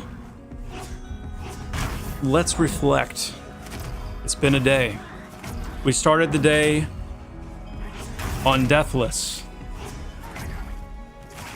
Level 10 Dire Lord. We went back to the Goblin Caves. And did pretty well. Did mightily, I would say, there for a little while. Made it to level 11.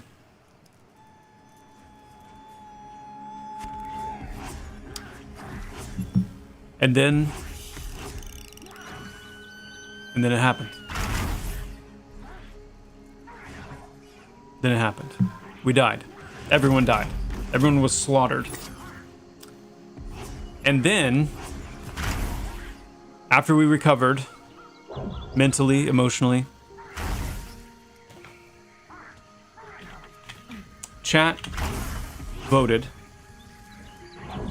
and Wizard was chosen as the next hardcore character. We have been playing the Wizard Blasts since then. We are now within slapping range of level 8. Level 8 is kind of a juicy level because at level 8 we get our first fire spell, Fire Nuke. Evoke Embers, which I'm really excited about. We also just had a named pop, apparently. So we had a very intense moment. It's very intense. But we've countered that with a new round of winning on this wizard.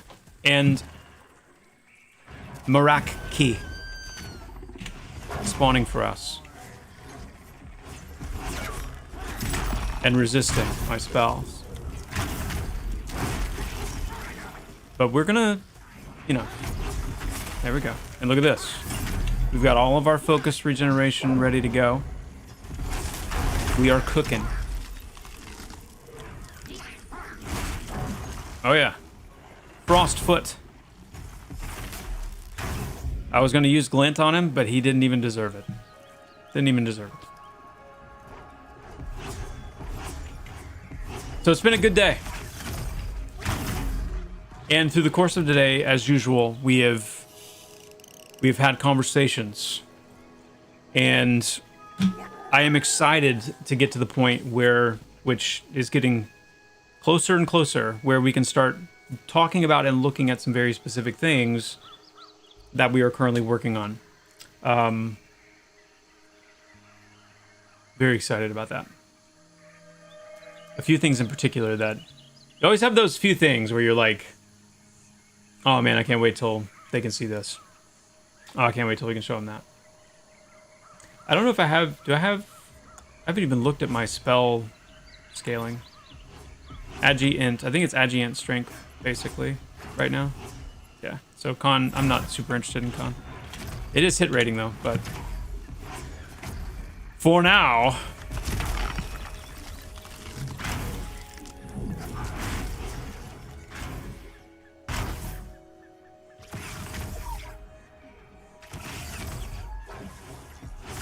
let's clear this goblin shaman out, and then let's take we're gonna kill these next two, the shaman and the scout, and then I probably need to call it at that point.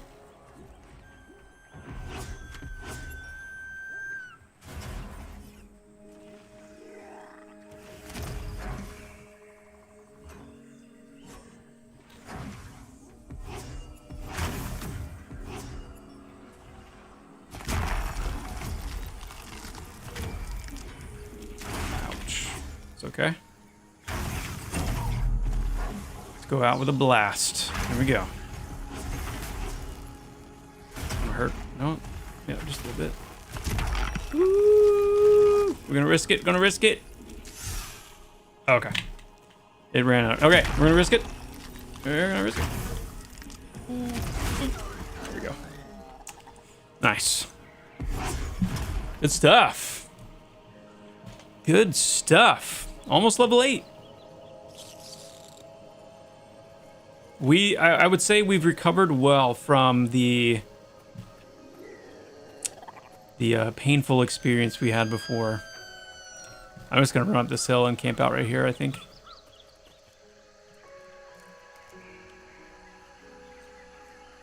Because we're almost, some of you guys might even be level 8 by now, huh? Any level 8s? Maybe not. Yeah, I guess we've all been staying pretty close together anyway, so. But yeah, come next stream, we'll keep pushing. If you're interested in doing the hardcore stuff with us, then you will find the information in the Discord. Glorf put a post under the, I think the guild recruitment section. We have a guild going on Haven Song called Blood Pact. It's open to anybody. We're following some self-imposed rules for this hardcore run, so it's for anybody who is interested in it or think it'd be fun to hop in and join us. Yeah, we'll be back at it again on Wednesday. We'll see. I know some of you are hungry for some just some development insights as well. I mean, obviously I try to give you guys the best info I can, trying to avoid wins, like when things are going to happen. And obviously, I'm avoiding some specifics that we're either not ready to announce yet or don't want to spoil. But try to cover as much as we can, even within those parameters. But I am looking for things that we can kind of look at and talk about as we can. So hopefully on Wednesday I'll have some of those things. Trying to think. Yeah. Yeah. But with all of that being said, my friends, this is going to be it for today. So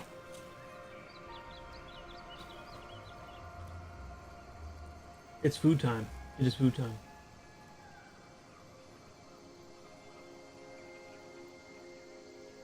Wait till I get my first mana regen dot. Oh, I mean, I'm going to be cooking at that point. Cooking! Oh yeah, the guild message of the day. What are middle core runs? What does that mean? Oh, middle core runs. Well, somewhere between... Yeah, it's not a hardcore run. What is middle core? I've not heard that phrase. That term. Middle core. Oh.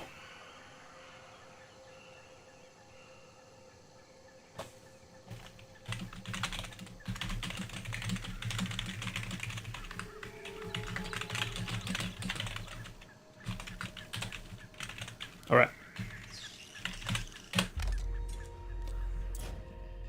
My friends, have an awesome rest of your waking time. Thank you so much for being here with me. It is much appreciated. I will catch you guys on Wednesday. We'll be back Wednesday. Sorry if that's loud. It's probably loud.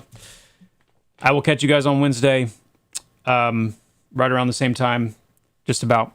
But you guys take care. I will see you very soon. Until then, my friends, adios.